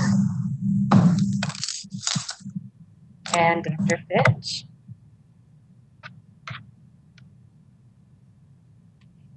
Okay, so this afternoon I'm going to be going over this list. I'm going to talk to you about what we've done with our employee outreach, our progress with ADA, our telecommuting work from home processes, where we are with our substitute readiness, a proposed resolution from Denise to the board that we have on the agenda next Tuesday, and the employee resources that we have available at this time. So before I begin, I want to make sure that we give credit to all of our employees who are working really hard, especially Gail's team. We've all on the other teams had the opportunity to sit with her teams as they are preparing. I know my group has dedicated a lot of time. These are time-intensive meetings, and they are high pressure, and I know you understand that, but I feel that everyone who has participated should receive that recognition. So I just wanted to take the opportunity to do that. As we have reached out to employees, Scott shared with you our employee survey, or the results of it. The final question of the employee survey invited our employees to leave their contact information, and we shared with them that we would reach out to them, and we have done that. So 100 and some did request, maybe more than that, maybe a little over 200 requested that we do contact them. We have contacted each and every one of them. Some of them did have very specific HR needs. Others are just asking questions. And I do want to tell you that everyone has been very kind and very understanding of the situation that we are in. They've been very candid about each of their predicaments and situations. And these categories that you see here on the slide are what we have seen most often when we're having conversations. So we are receiving ADA requests from all employee groups. So this is not only for teachers, this also would be for classified staff and our administrative staff. Accommodations that employees might need are not only online, but there are other types of accommodations employees might need for a disclosed disability in a COVID-like environment. Some of those things could include allergies. They feel that they still want to work in a brick and mortar type of situation, but they just need a certain type of accommodation to work in that brick and mortar situation. So we're working with each of them individually. Like I shared with you at the last governing board meeting, we are working on a very speedy time frame with these requests in anticipation of staffing. So we're in the middle of that right now. We also have had a lot of questions on leaves and clarifications regarding leave and whether or not they need to take a leave based on their specific situation. Some of them are looking for FMLA. Others are looking for clarification on what FFCRA provides. We really have not had to dabble in FFCRA until last week. Last week we had one day off the top of my head that was an actual work day in the new calendar where 2910 was no longer covering our work calendar. So only one day has been necessary so far for any of our employees to take the FFCRA, at least in this, again, in this new calendar. And then a lot of questions regarding learning models. And we know that people are very anxious and antsy to learn about what learning models are going to be and what their working conditions are going to look like within those models. Curious about work options like telecommuting, if telecommuting is going to be available, and again, in all employee groups. And then some clarification regarding social distancing, mostly in the school environment, because we did send communication, as you're aware, out earlier in June. I'll speak to that again later in my presentation, but really most of their questions had to do with what it's going to look like at school, and Dr. Zerbach will be going over that in his section of the presentation.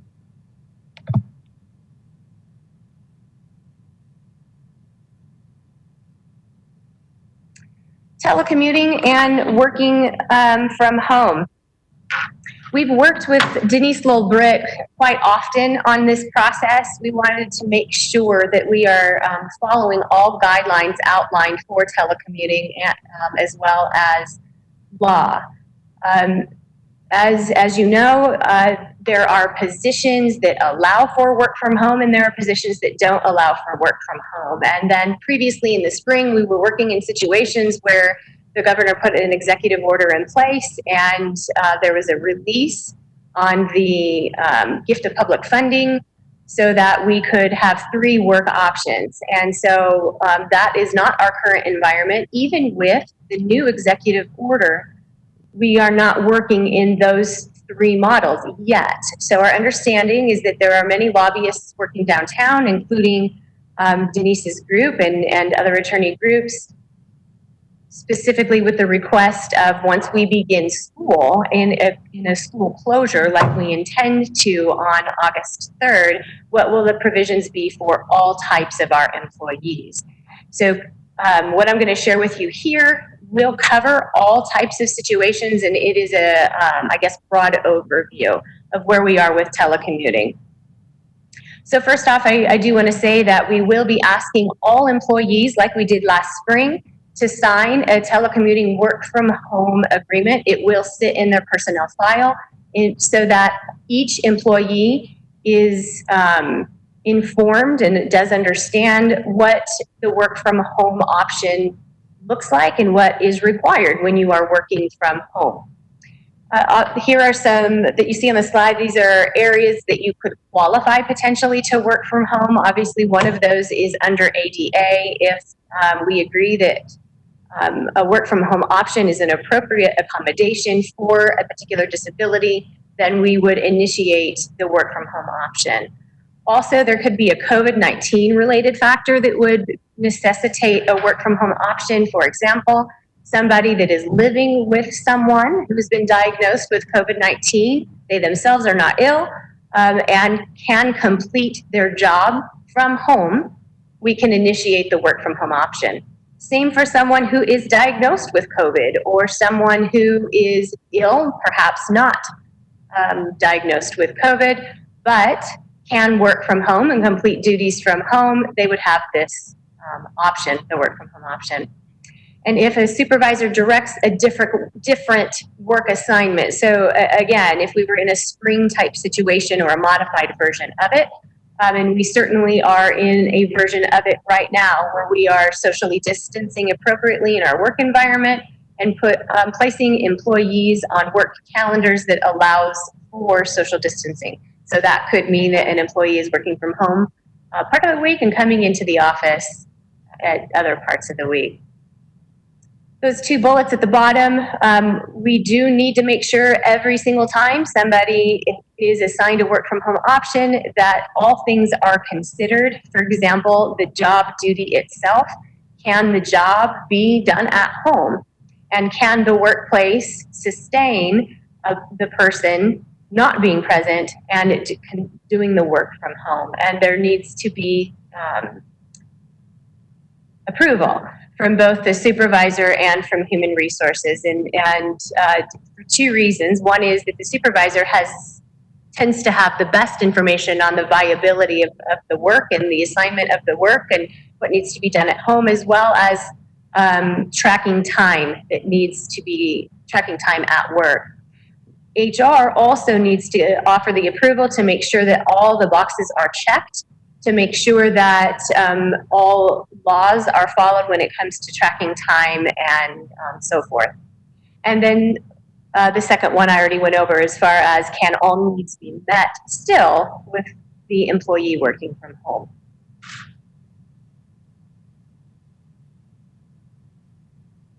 Jenna, could I get you to hold on 1 second? And there's a question specific to telecommuting, and I just and then preparing our substitutes. Our sub team has done a really nice job. Oh, I'm sorry.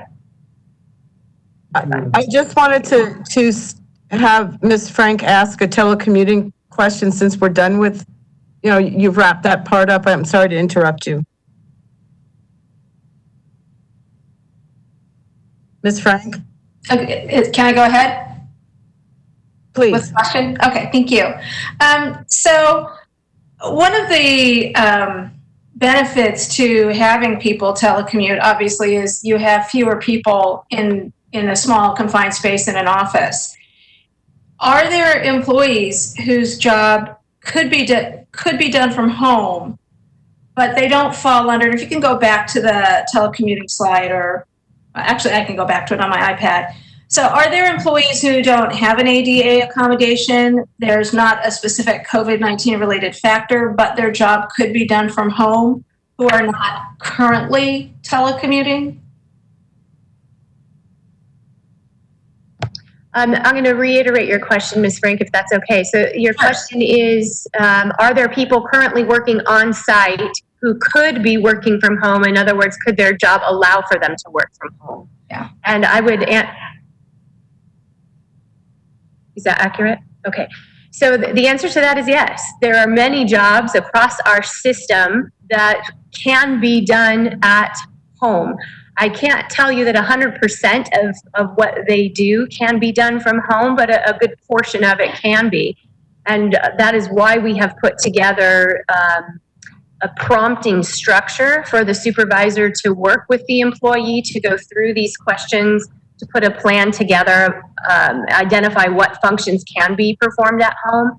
And that also helps them identify what can't be done from home. And then the supervisor would have the responsibility of either assigning that work that can't be done from home to someone else, or if that employee happens to be coming in one day a week or every other week or a couple of days a week, they could complete that task when they get back on site. So I just, if I may, I'd like to share what the county is doing. That's my employer. They basically, it's a countywide policy. Anyone who has a job that can be done from home has been teleworking since mid-March.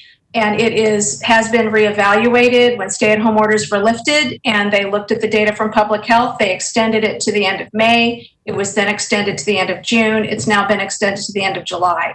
Now, obviously, the county employs, 16,000 people. There's a lot of jobs within the county that can't be done from home. So if you work, say, for animal care and control, you have to be at the shelter taking care of the animals.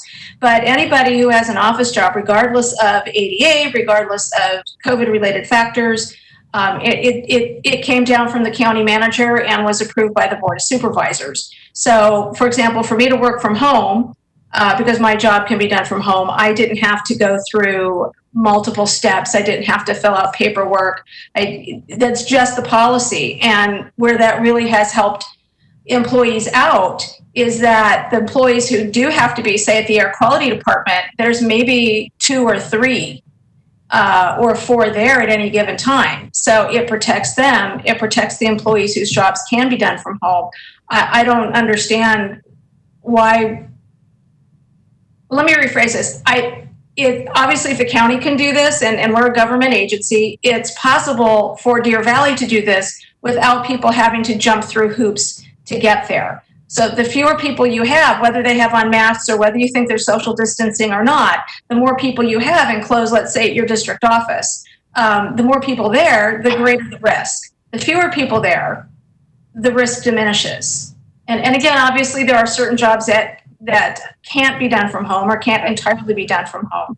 Right. But I don't understand why we're not doing this for more of our employees. So that's just, thank you for answering my question. I'm just offering my thoughts and what I've seen my employer do and what I know is possible to do to protect our employees' health. Ms. Moffitt, I just wanted to, I don't want you to answer that yet. That might be something for you to let us know on the 24th. But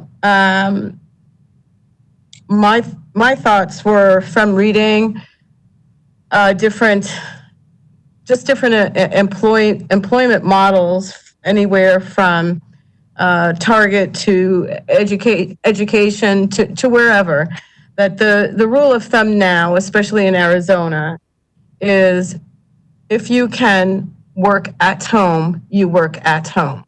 If you can work at home and you're not comfortable coming in, obviously you would work at home. So the phrase would be, stay at home, work at home, unless you're comfortable coming in. So I don't know if you guys have thought about that, and Ms. Frank brought it up, and I don't know if it's on the minds, the other three minds, but just something for you to think about. And I really don't want you to answer that right now because we kind of just threw it at you. So maybe by the time we are getting ready to wrap up, if you guys have thoughts on that, that would be the time, because I don't want you to be put on the spot for that. Ms. Ordway, Ms. Frank, I absolutely appreciate that input. And I will say that it is something that we discussed, and with the governor's most recent decision in the last week, at least at 15th Avenue, and in full disclosure, we certainly have not put out a communication to the entire district that we're asking everyone that can to stay home. We have not done that to date. But we have allowed, especially here, anyone that needs to be working from home or feels that that is what they would be best to do. They are doing that right now. And we do have many employees, though, on the opposite end that ask us, can they please stay? And can they please work in their particular area? They're more comfortable doing that. And so, of course, that is an option for them right now. But yes, Ms. Ordway, that is something that I will prepare to again address next Tuesday. Ms. Tweedy has something, but I just don't want employees to feel that they have to come in if they can work from home and they don't feel safe. Ms. Tweedy, I don't know what you want to ask, but make sure that we're going to keep it there because Jenna's got the rest of it, and whatever we think of at the end, we'll make sure we ask them. But go ahead with your follow-up question. And I looked ahead in the presentation and it doesn't, so I guess my next question, I would just say I definitely agree with what Ms. Ordway and Ms. Frank said about employees working from home if they're able to, being given that option automatically. And I guess I would just follow with, and this may be for next meeting, but possibly mandating working at home if you know there's been a COVID case in the office, because when I read the procedures, it said that they would continue to wear masks and work for 2 weeks to see if they had a fever. And I can tell you that's also not done other places. My son's work had several COVID cases and he got sent home, and their employer is testing everybody today and he can't go back till he gets a negative test.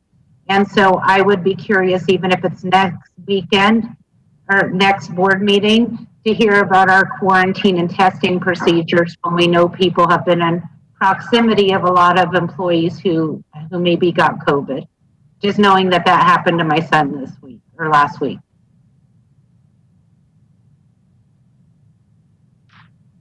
Thank you, Ms. Tweedy. Ms. Ordway, I will make sure I include a more in-depth view of our processes. I do know that Dr. Zurbach is going to be going over what we do with contact tracing later in his presentation. And for the sake of redundancy, we did not include it in this portion, but I can chime in during his presentation if necessary. You can continue, please, and we'll look forward to Okay, so moving to the next section. Preparing our substitutes. Again, as I mentioned before, our substitute team has done a really nice job preparing in anticipation of what we feel we may be facing in the coming months in the brick and mortar setting and in the online setting. So we have already held 2 substitute renewal sessions, and we have 3 more scheduled. This is something that is unique to what we have always done here in Deer Valley. We like to make personal contact with each substitute that works for us.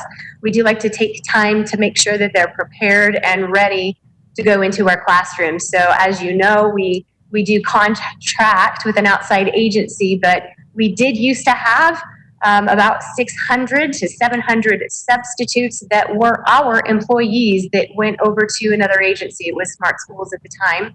Now it's ESI, and we still work with those specific people and ask them to dedicate their time to Deer Valley. Since now working for a contract agency, they also can work for the other school districts a little bit more easier than they could have otherwise. So we still have, again, 3 more times that we will be meeting with more substitutes. We have signed new substitutes on.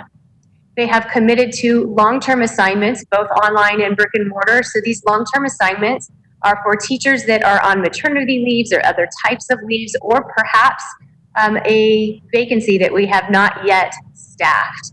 And we do have subs that are comfortable or indicated comfort online, and they have requested to work at either the brick and mortar and online option in case we do find ourselves in a closure situation. They would have the confidence to flip online with their students. We also have had some substitutes say that they would like to be an online teacher only, and we have some subs that would prefer, like you see there, 42% of who have already indicated that they're committed to us want brick and mortar only and don't have the comfort level online. Subs, as Gail mentioned, will be trained July 23rd and 24th in preparation for the online instruction. And we're just so grateful to her and her team because they're very flexible. And we know that not all subs will be able to participate in those trainings at that time. So we will be arranging for future trainings.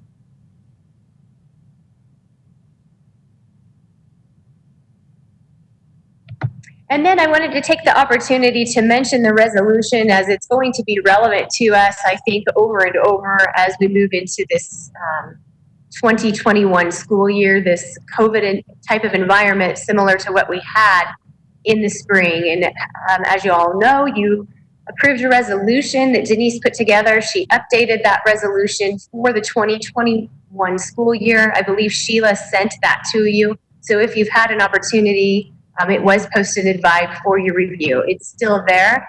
You'll have time when you can to read it, and we will be presenting it to you at the Tuesday governing board meeting. Denise did update it to reflect the most current executive orders. I believe there's a disclosure in there too that there could be anticipated future executive orders, and that's fine.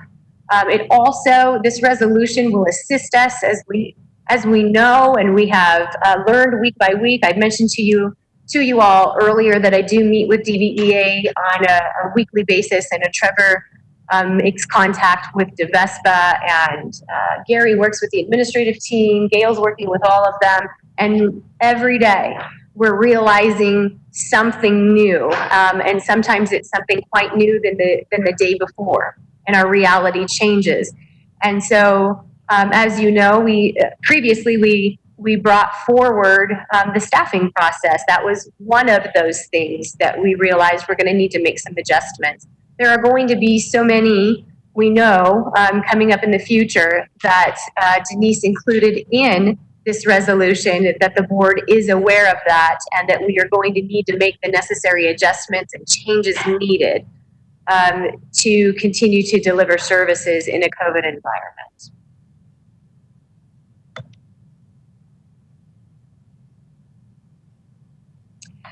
And then lastly, I wanted to remind you that we have been providing resources, and I think some of these things may answer questions that I saw that came in advance. And if not, then please do let me know. So the Return to Work Safely Leader Guide, I've mentioned this to you in previous reports. We did complete a training for our leaders, and we offered them a checklist, things that they do need to consider for their employees and things that they are going to need to accomplish.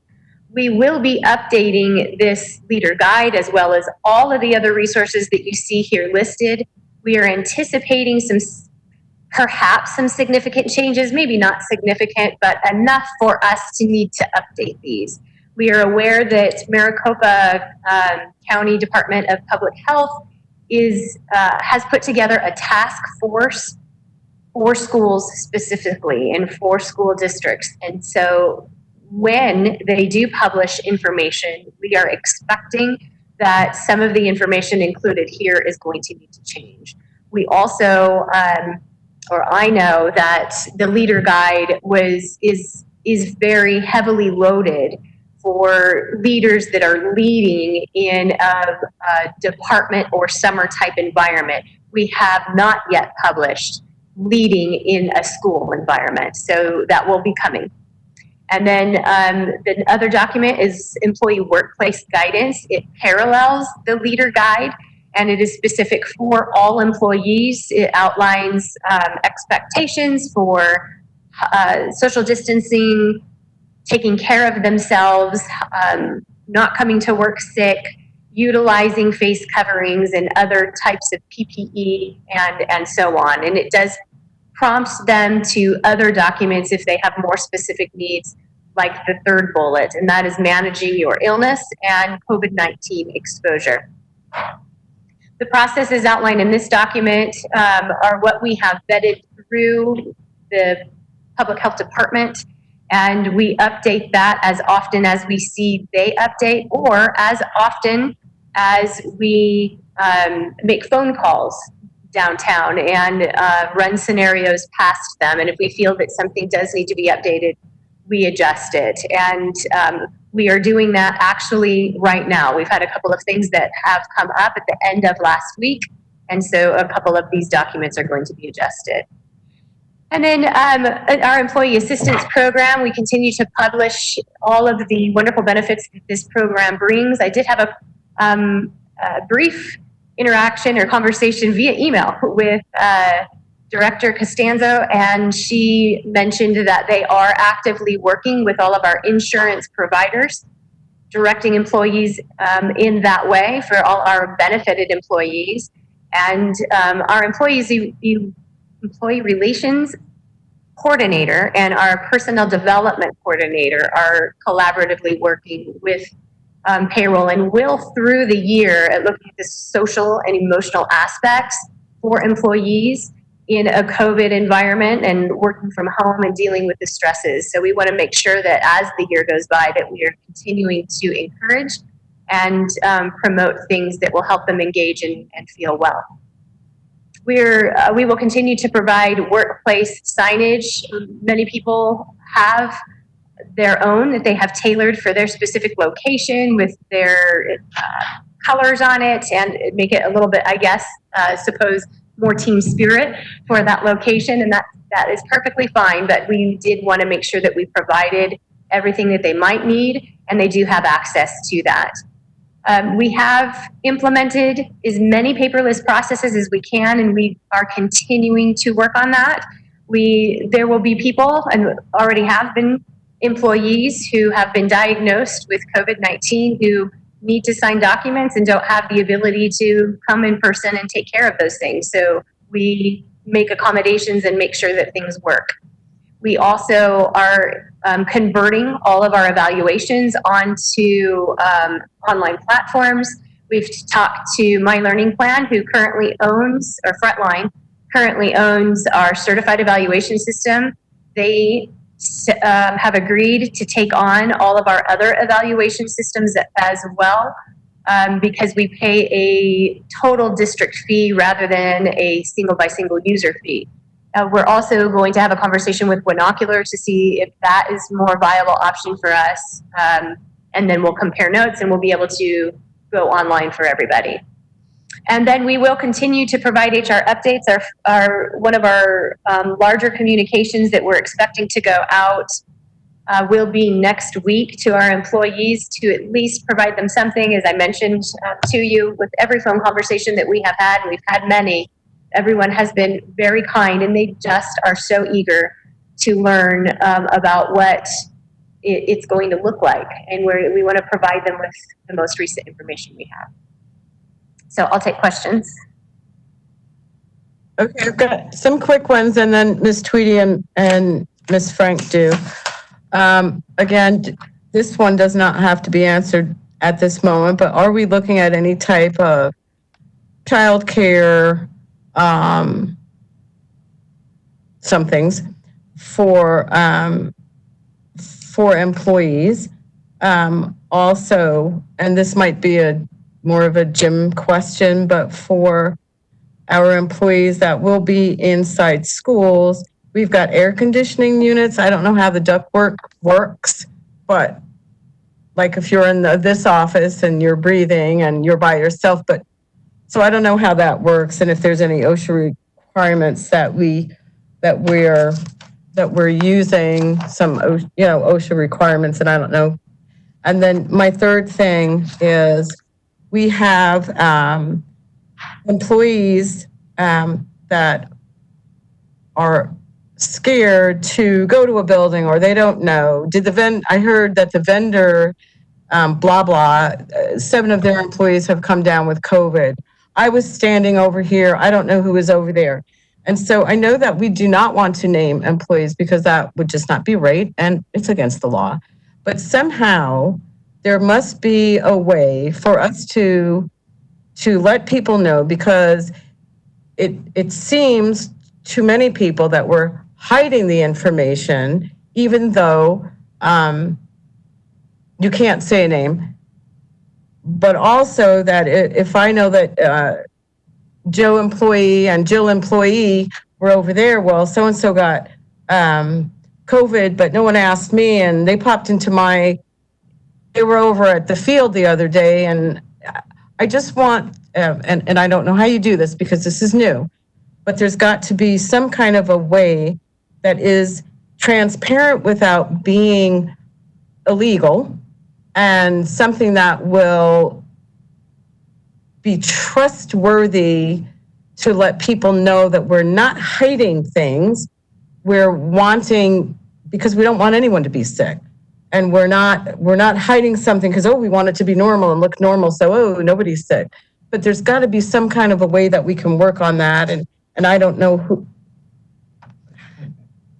I know that I do know that it's contact tracing, but somehow employees have to know if I walk onto the traditional academy at Bel Air and there were 12 vendors there. I heard that 7 of them were sick.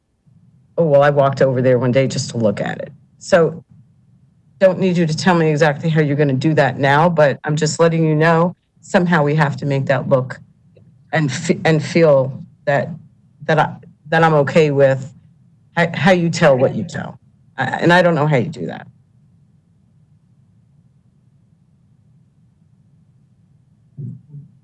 I did. Oh. Okay. Ms. Ordway, you are right. We do contact tracing. So as soon as we do learn that there is a COVID positive case, we begin the contact tracing, actually before we learn that there's a COVID case. So as soon as we are informed that there is an employee who is ill and that the symptoms look like they could be COVID and that they are testing, we begin the contact tracing process. We do not always, most often, we do not inform those that the employee had, and I want to say had close contact with, until the employee tests positive. Now, around a month ago, that was quite a quick thing. The test results turned around quite quickly. Right now, the average wait time is 7 to 10 days, leaning more on the 10-day side. So we do not learn that someone is positive until 10 days after they have tested, and they typically won't test until after they have presented symptoms. And our rule from Maricopa is that we ask the employee when their symptoms began, when they were last reported to work, and we back out that time frame 48 hours. And if they had contact 48 hours with those people, then we notify those people that they came in close contact with someone who has tested positive. We have recently, because of this very long testing time frame that we're living in right now, if the employee tells us that they know for sure that they came in close contact with a COVID positive case, then we have now begun contacting employees who may have come in close contact with someone who may test positive. So it is time intensive, as you can imagine, and that's just to say that it is what it is. We work very hard on doing it and doing a good job. communicating to locations where if a COVID case is present. What we have been saying from the beginning really and up to today is a COVID, there are 50%, for what we're learning right now, 50% of COVID carriers never present symptoms. And if someone takes time to present symptoms and it takes that much time to test positive, we can inform a location that they had a positive employee. The employee may never have shown up on the site, so that's something that we would need to consider. And the employee could be back to work already, meet the criteria of Maricopa guidelines, well enough, cleared to come back to work, and we don't have the test results yet, or just received them. So those are just, none of that is tossed to you to say that we can't inform. And we would be doing that, considering with staff and students every single day. But those are just some variables to consider in the information that people are receiving. And I know Dr. Zabak has some comments on it as well. President Ordway, I would just jump in to reiterate this notion of giving some type of notice to all who are present in a building, that is not advised by county at this point. And so they continue to recommend to us that we would notify those folks who have had close contact. And then, as Ms. Moffitt just talked about, because of the delay in testing, that we have done those who may have had close contact due to that it may be several days out, up into a week or even more, if we were to get a test. And so again, that we have, from the beginning, we've stated that we have been relying upon counties' guidance and their protocols for us in terms of how we would notify and communicate to our folks. And furthermore, I guess I would add on the test, 'cause I know that was brought up as far as having a negative test, that the county has been firm with that as far as that is not something that employers should be doing. They should not be requiring a negative COVID test for an employee to resume work at a location. And so again, I would say that we continue to follow those guidelines that they have been given to us. And we look forward to the updated guidelines that Ms. Moffitt made reference to. As I was on the phone again yesterday with county, they did tell me that in the near future, they anticipate releasing the new guidance. They do not have an exact date, but they are aware that in-person school is not too far away with the August 17th date, if that holds. And so they expect to release some. And so once they do, then we can take another look at that.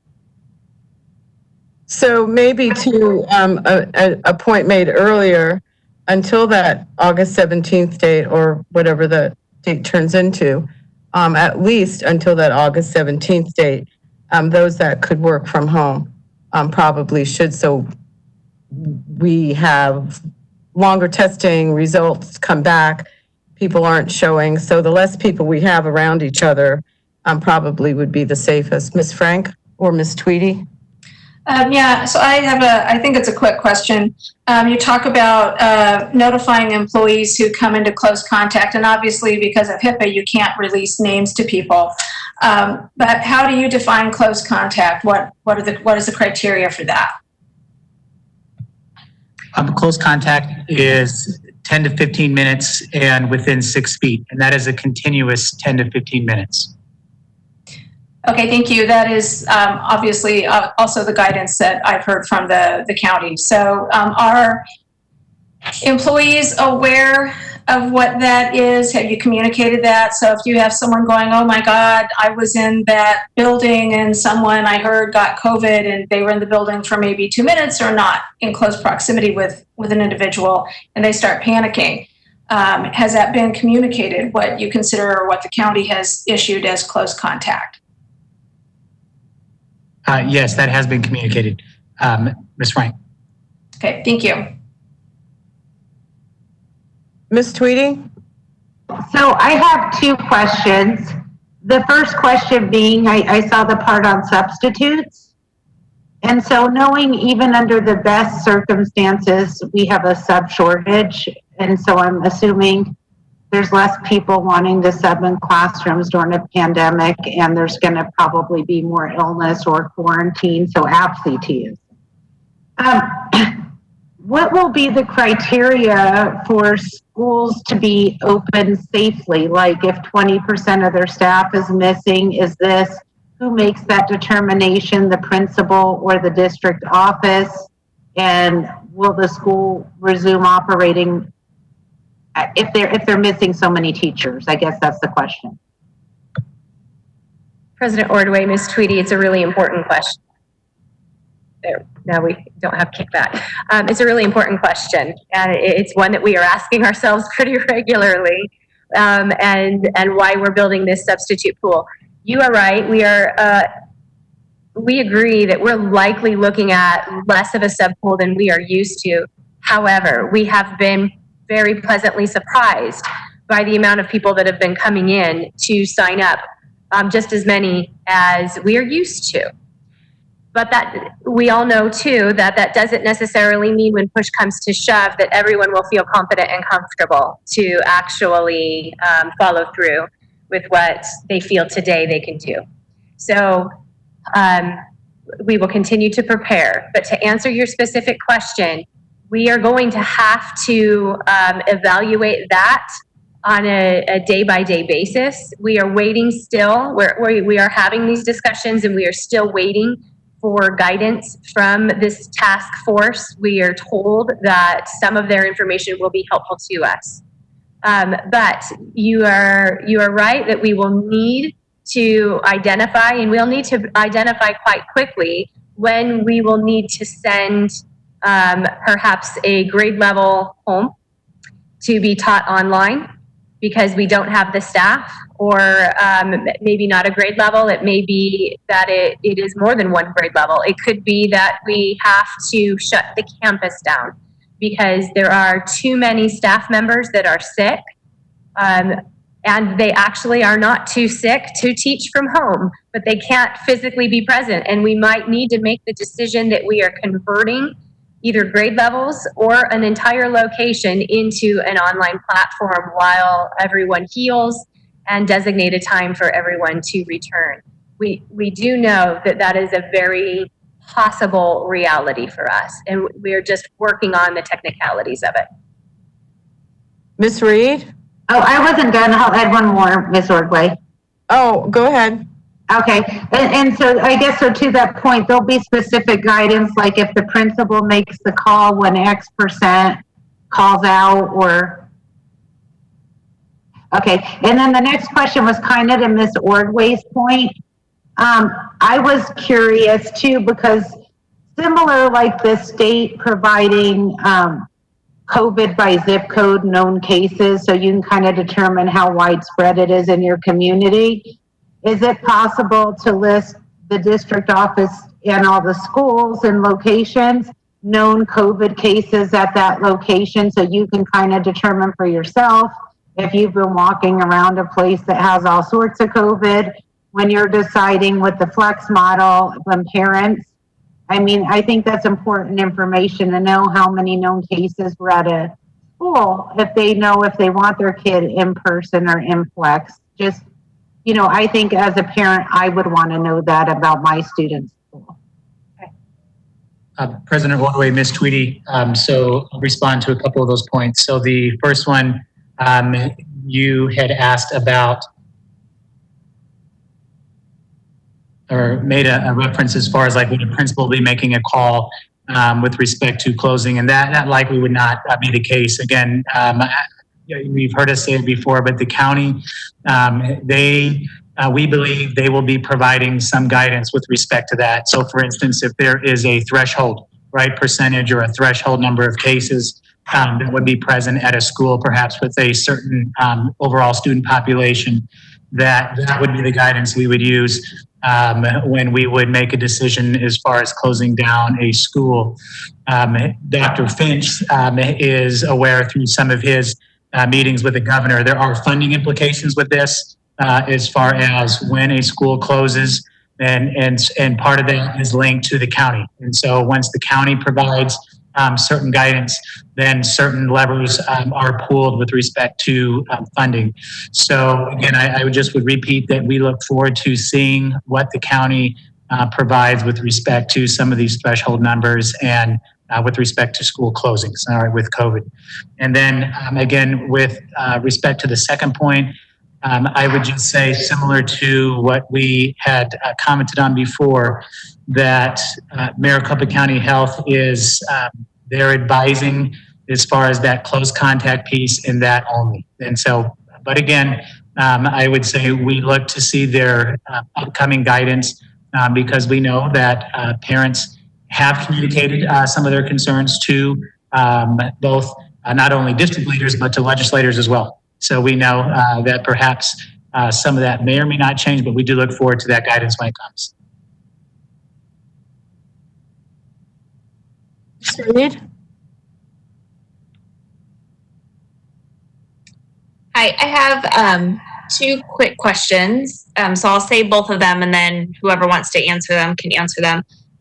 But one of them, I think, Jenna, is more towards you. Regarding teachers who are also parents in our district, who feel more comfortable sending their kids back to school either on Flex or online, who don't have any sort of ADA accommodation, whose spouse might also be working. Is there an option for them or any sort of discussion that they can have as far as accommodations or a modified work schedule, or is it just kind of,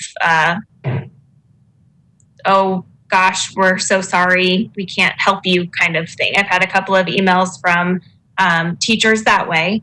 And then the second question is for staff members who cannot wear masks because of religious beliefs or because of a health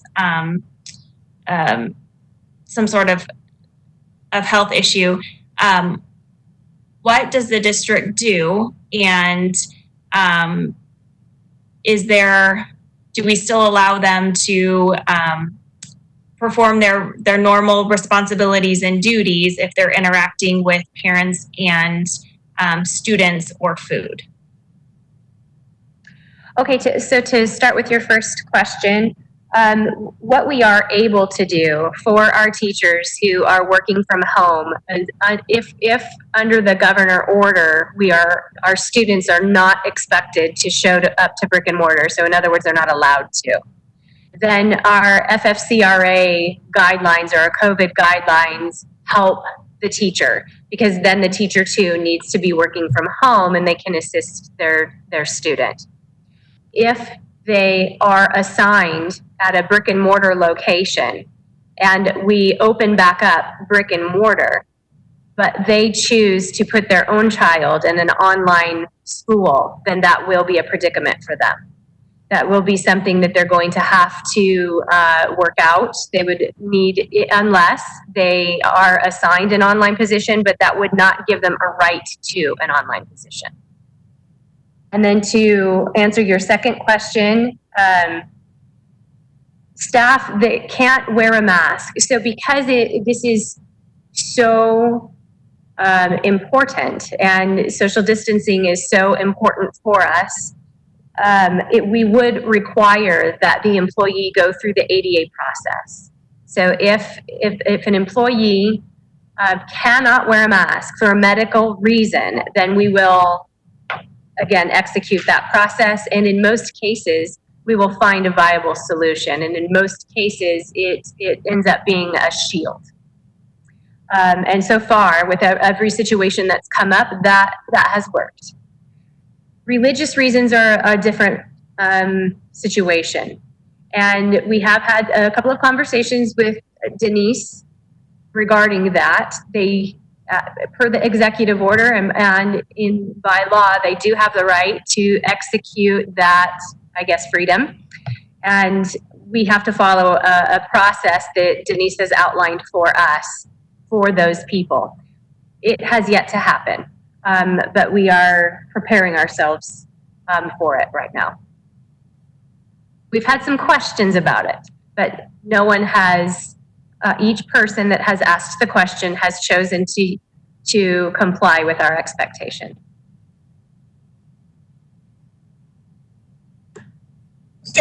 Okay, we can move on to the next section.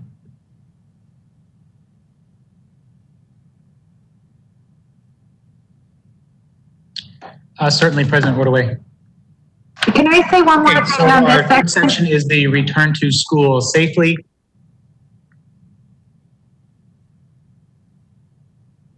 Okay, so we would like to begin by covering some changes that have had an immediate impact on our summer activities. As you are already aware, Governor Ducey announced changes with his executive orders last week due to the spike in the COVID-19 cases. For example, the governor placed a temporary suspension on all gyms until July 27th.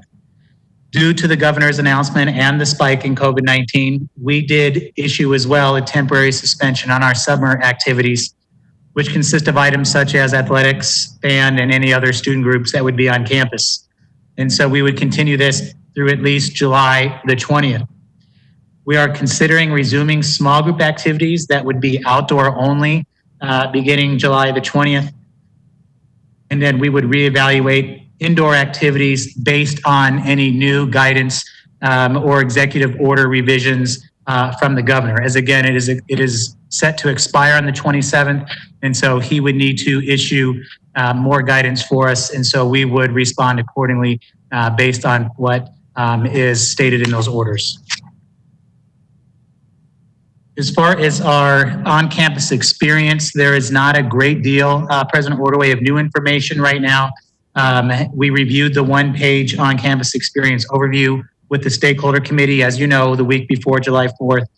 We also presented that to you, to the governing board, and we sent that to the DVUSD parent community to assist them in their decisions about what educational model to select for 2020-2021.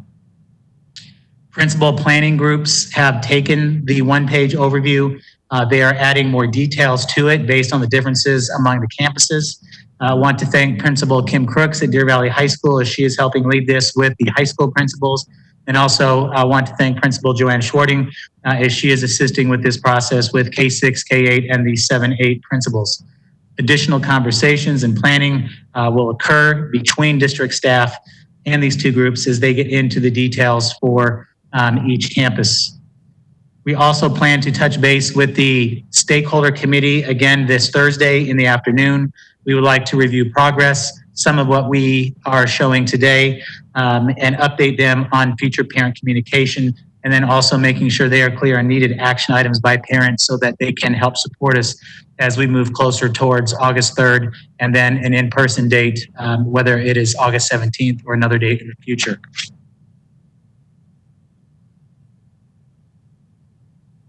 Also want to provide the board with some information regarding our procedures. Now, we've talked about some of these already, so this may be slightly redundant.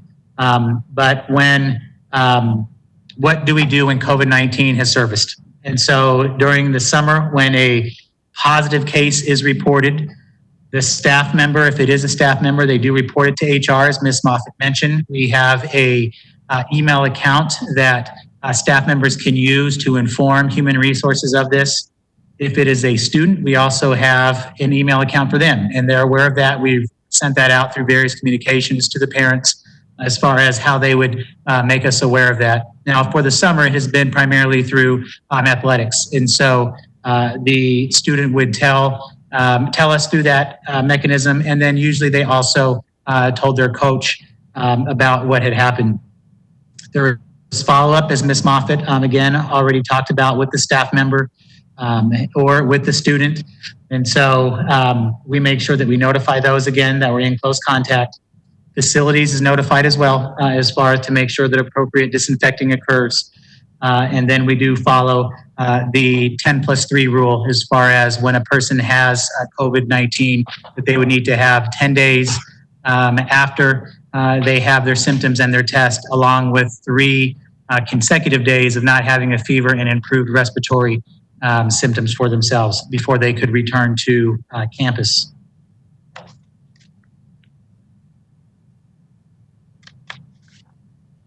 For the next part, I'm going to ask Mr. Miglarino to come on and Mrs. Mock.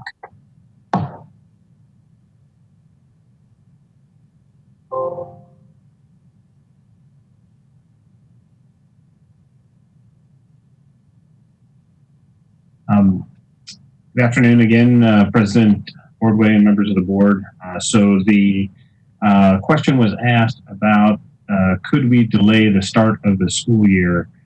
And the school calendar, the instructional calendar, is approved by the governing board, so we require the board to make an adjustment and approve a new calendar. There are some complications with this. Would change the work calendar and the pay calendar for employees if the instructional calendar changes. So there are some additional dominoes that would have to be realized. There is a provision in the executive order that grants the Arizona Department of Education the responsibility to look at seat time waiver, is what it's commonly referred to as, which could change the hour requirement and potentially the day requirement for the calendar for the 2020-2021 school year. But they have until the end of August to make that determination. Obviously, that is significantly past the current start date. As you heard earlier, we are building our plans to be able to start the school year as the calendar that is approved by the governing board on August 3rd.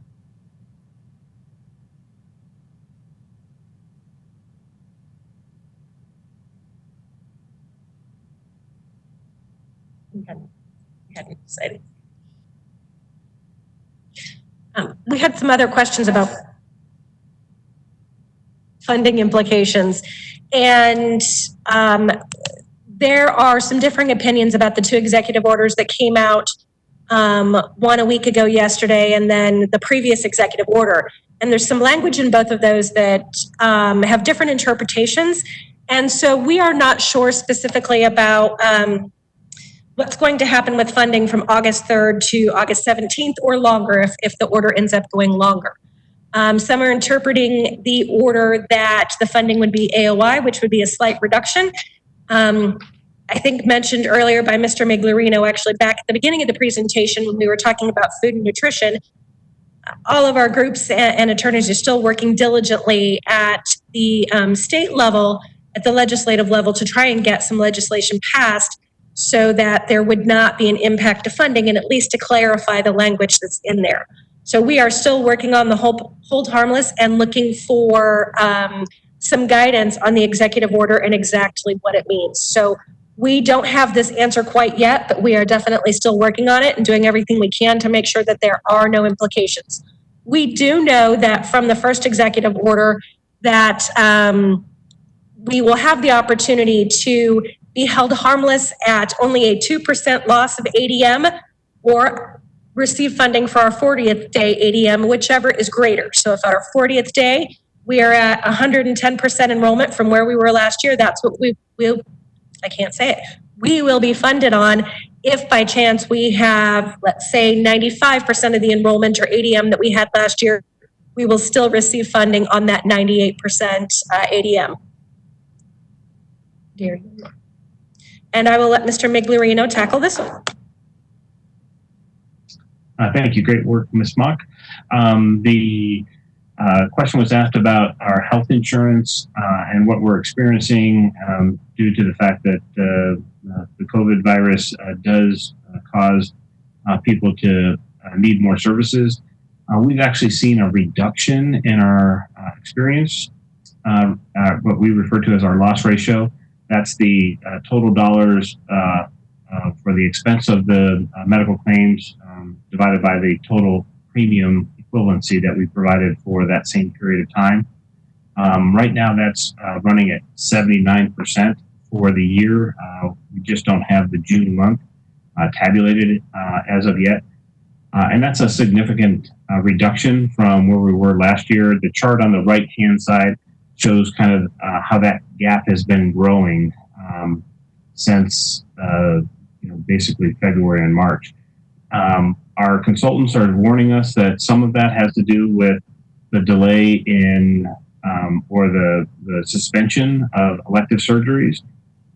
And so we want to make sure that we're cognizant that there will be at least some increase in activity when there's more availability for those types of services.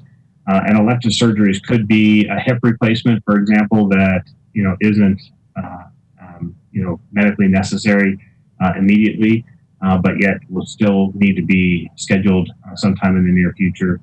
And I think one of the things that we've seen kind of that I found interesting is that what we call our large cost claims, so these are claims over $100,000, we've seen a significant reduction this year compared to last year. So we had 28 of those last year, and we're on pace for, I think, 18 this year.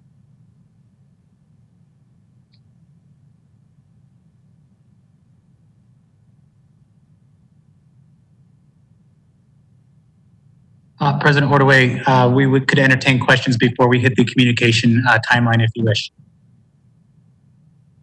Mrs. O'Brien?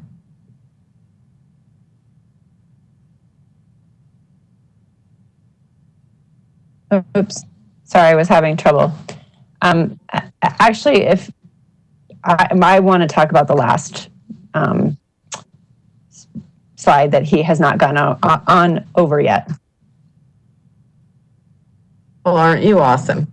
Sorry. You'll have to wait. So Dr. Zobrek, just finish with that, and then we'll do questions. Ms. Ordway, I had a question about the medical claims. Did you want to ask that now or let him finish?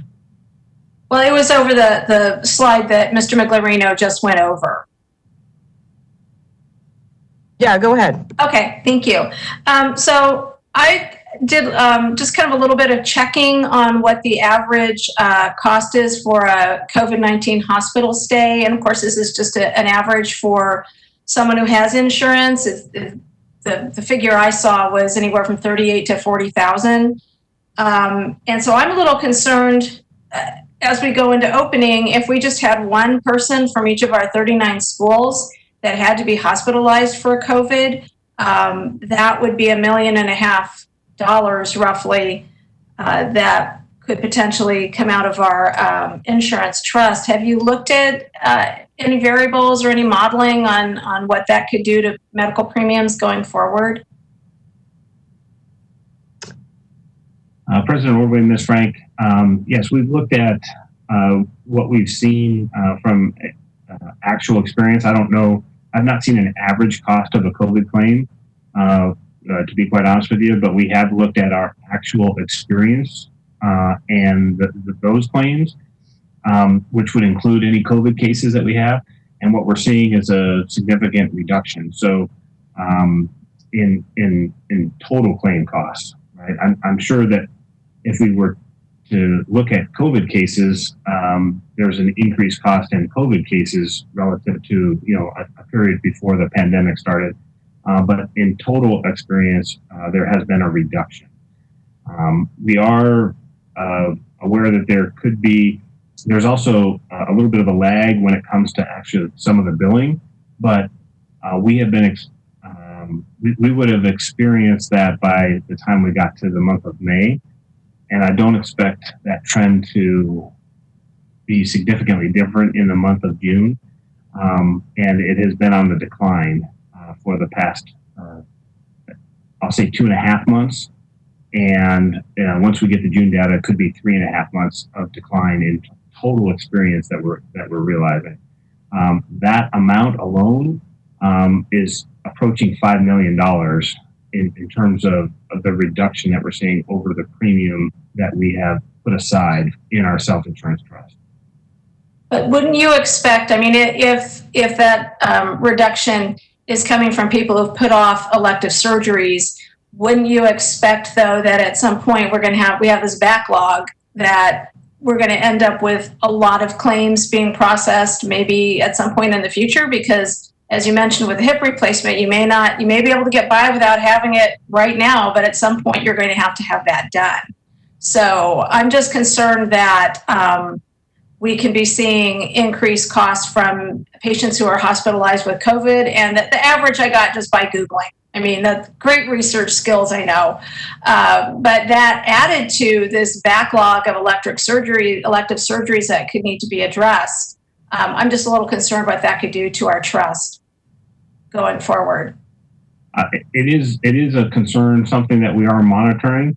And what we're seeing is that there's a certain level of capacity in the healthcare system that is, taxed at this point in time, so that it is causing kind of a restrictive environment for elective surgeries. And elective surgery sounds like maybe something that's not medically necessary, but that's not always the case. So I think that there will be an increase. So even though we're seeing a dramatic decrease in the experience that we're seeing these last 2.5 months, we don't think that those funds are available for our use at this point in time, because we think that we will swing the other direction once we don't have the same situation and conditions that we're dealing with the limitations that are on the healthcare system today. I don't think it's going to swing the other way, where we're going to, if we have approaching $5 million worth of, I'll use the word savings, in this year, I don't think we're going to swing $10 million and have $5 million of costs in excess of premium, once the system has the capacity to deal with the backlog of elective surgeries. But I think it will narrow the gap that you see on the graph that you see to the right.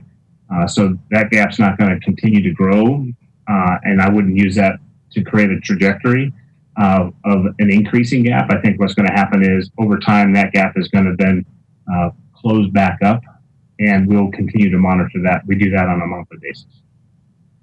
Thank you, Mr. Miglorino. Thank you, Mr. Miglorino. Dr. Zerbeck, go ahead.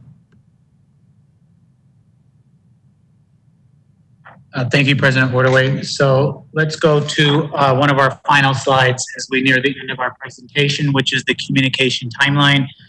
We know this is a critical slide as it contains information about how the flow of this information will take place. So I'll cover what is stated on the slide, and then it is likely that other members of Executive Cabinet will jump in with some additional bullet points that may not be listed. So first of all, with some of the pieces listed in July 6th through 9th, these are somewhat obvious as we're doing the board session right now.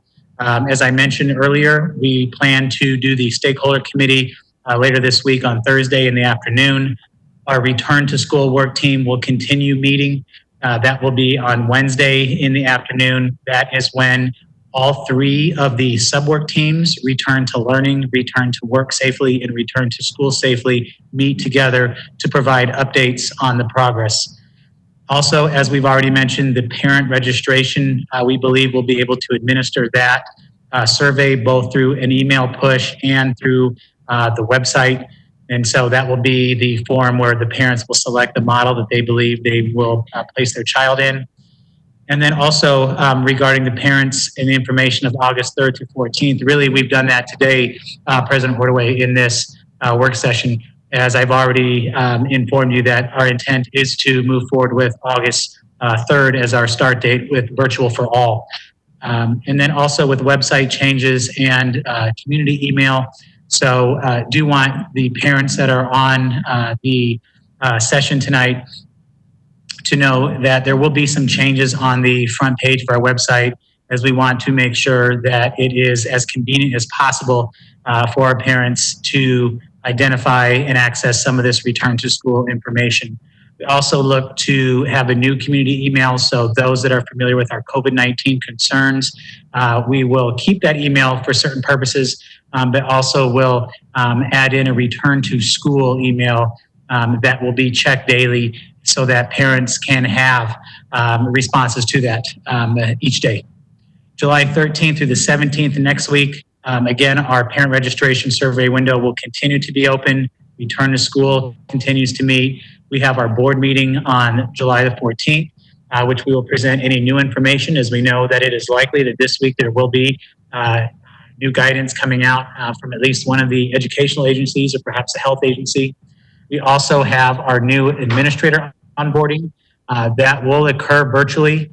And so those will take place on 3 half days. And so we will be getting our new administrators up to speed on any information that they aren't already aware of. Just so that you know, President Ordway, we have already been communicating with any new administrators who are external to us and making sure that they have access to much of our information. Many of our meetings that we have done for the administrators and for the larger leader group have been recorded. And so those folks are able to access those to make sure that they can keep in the loop, if you will, as far as what we're doing. Preliminary staffing adjustments, again, that is through HR. They are using some of the information from the first survey that went out, and so they can start to make some adjustments, if you will, again, based on those numbers. And then, of course, on any of the new numbers coming in through the actual registration survey. And then I think on there you cannot see that, but I believe the missing line says communication to staff from HR about what they can expect for that. July 20th through the 24th, pre-K-12, that's usually our big kickoff, which you're aware of, President Ordway, where we do that here in the governing boardroom. That will look different. That will not be an in-person experience. There are too many folks for that. That will be a virtual experience, but Dr. Chunas has already done a great job planning for that. And it will be very informative, and it will also have some other information for administrators and other campus leaders to kickstart the school year. As Dr. Galligan mentioned in her presentation, the PD will be in full force for our staff that week. And then we have some staffing decisions that will be made because we will have additional data points from the parent registration window. And then in our last week, some of our back to school events. This is an important one we know for our parents that are listening. So events that have been in person, such as Meet the Teacher, that those will be occurring virtually. And so we will be needing to work with our principals, especially our K-6, K-8, and 7-8 principals once they return on contract, as we have some ideas for them. Again, Principal Crooks and Principal Schwarting have been working with a planning group of principals, providing some suggestions on how that will occur. But those, again, they'll look different. That will look different this year due to the COVID concerns. And then continuing our staffing with HR and any adjustments that need to be made, and also any training that will need to occur. And so with that, I'll ask Dr. Galligan, is there anything else that you would like me to add on, or add on yourself to the communication timeline?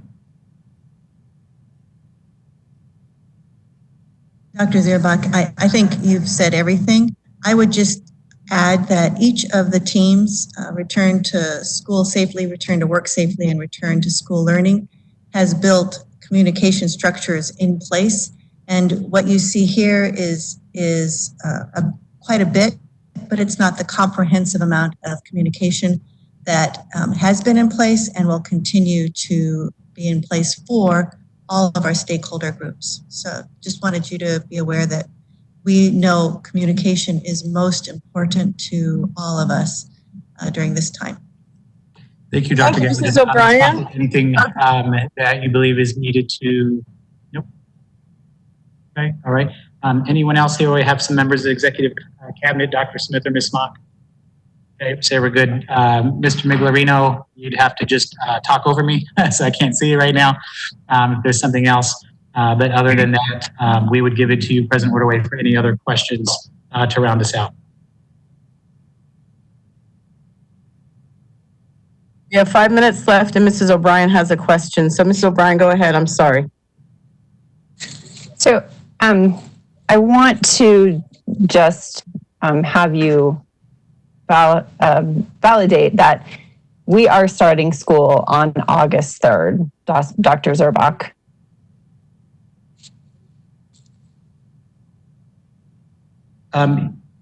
President Ordway, Ms. O'Brien, yes. I'll just restate it again that our intent right now is to start school on August the 3rd, and that would be in the virtual for all format, which Dr. Galligan explained in her portion of the presentation. Okay, so as of today, we are moving forward with the understanding for all parents, students, and staff members that we will start August 3rd in a virtual format. Related to the communication part, for our parents, I have heard some concerns over the summer about parents who are either moving from a K-6 or K-8 to the junior high or the high school level. Somehow, maybe they've gotten dropped off or they're not getting communication, as well as for new parents. I know that you all want to ensure that all of those parents are receiving the survey about where they want their kids to be. So I just want to put out a reminder that if there's some way we can have on the website a place for them to click if they're not receiving communication or something like that to get their email in the system. I don't know how that happens, but just putting it out there for you as something I know several of us board members have heard. The other thing is that I'm concerned about our communication with families who do not have internet access, and that they receive a hard copy letter, survey, phone calls to, again, make sure that they're properly accounted for in our 3 models.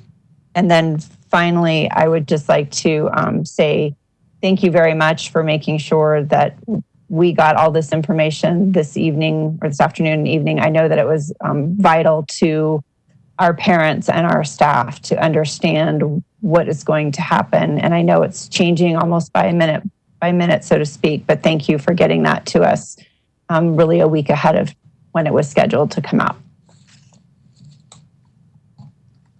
Sure. President Ordway, Ms. O'Brien, I can respond to a couple of those. First of all, thank you for your comments at the end. As far as communication, I want to remind our parents who are listening that all of our parent communication is posted on the website. It is on the DVUSD /return to school. And so for any of our parents that for whatever reason have not received an email, they can always go there on the Mondays when we provide our information, or new information, if you will, during the summer. As far as any parents who have not received that, we are aware, Ms. O'Brien, of one parent population where we did have a gap, and that was with our incoming kinders. And that was due to the fact that the rollover in our Power School system did not occur until recently. And so now that we have that rollover, we are able to communicate with the families of our incoming kinders, of course, those who have already enrolled with us. And so, so that is a gap that has been closed. In terms of any parents who are moving from, say, a middle school to a high school, I believe that the rollover will likely help with any of that because students who are, say, at a K-8 school who are now moving up to a high school, that they should now be able to receive that communication. And so I will double check on that, Ms. O'Brien, okay, for them. But again, the gap for the incoming kinders, that should be fixed at this point. As far as those who do not have internet, that is a conversation point that Executive Cabinet had this past Monday. And so we did have some ideas suggested.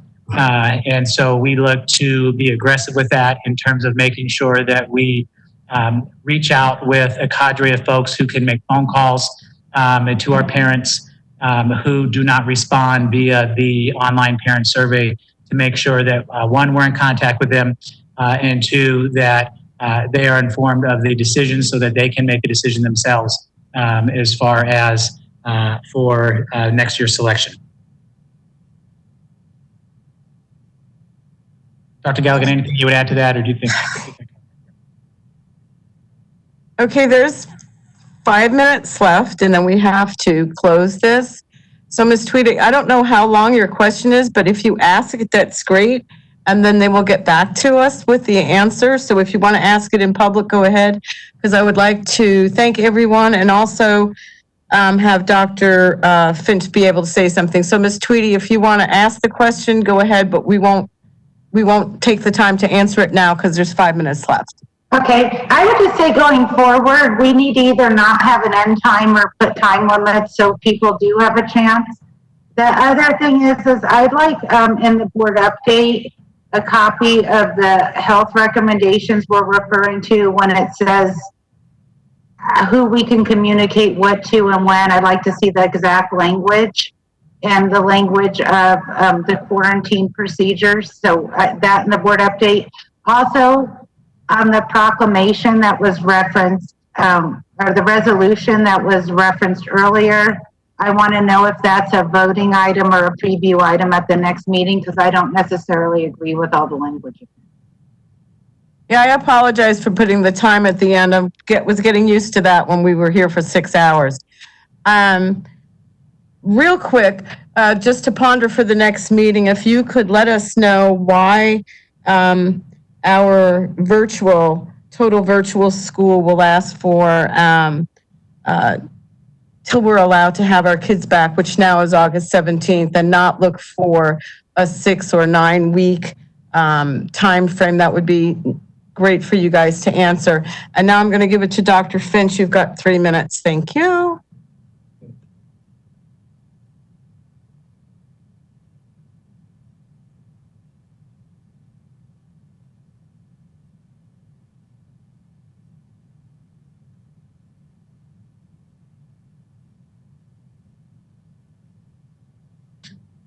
President Ordway, just I'm not sure. We cannot hear Dr. Finch if he is speaking right now.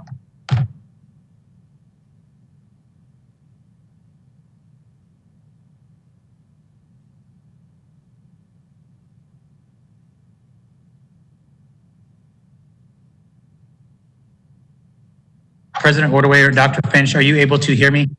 Could you show me a thumbs up? Because we can't hear Finch.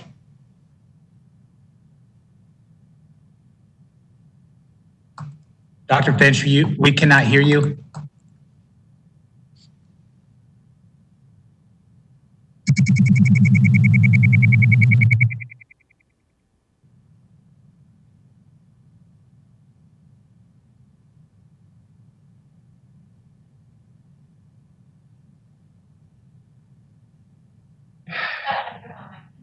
Does it sound work yet? Okay, Dr. Finch, we can hear you now. You just came on in the last 5 seconds. That's good because he's got 36 left.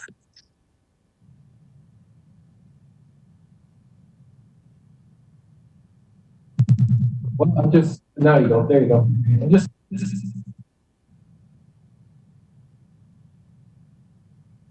President Ordway, I'm sorry, we still cannot hear Dr. Finch. We would need to hear him through your microphone. Okay, I'm going to tell you that Dr. Finch said thank you for everyone's hard work, and I'm going to ask someone to make a motion to adjourn our meeting. I move to adjourn the meeting. Anybody want to second it? Second.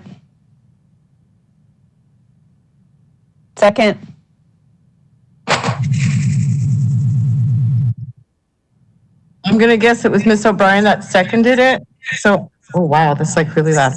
All those in favor say aye. Put your thumbs up so I can see. Aye. Aye. I'm thinking that's 5 ayes, and really, I apologize for putting the end time on. Send all questions to Dr. Finch, and we will get this going. Thank you, everyone.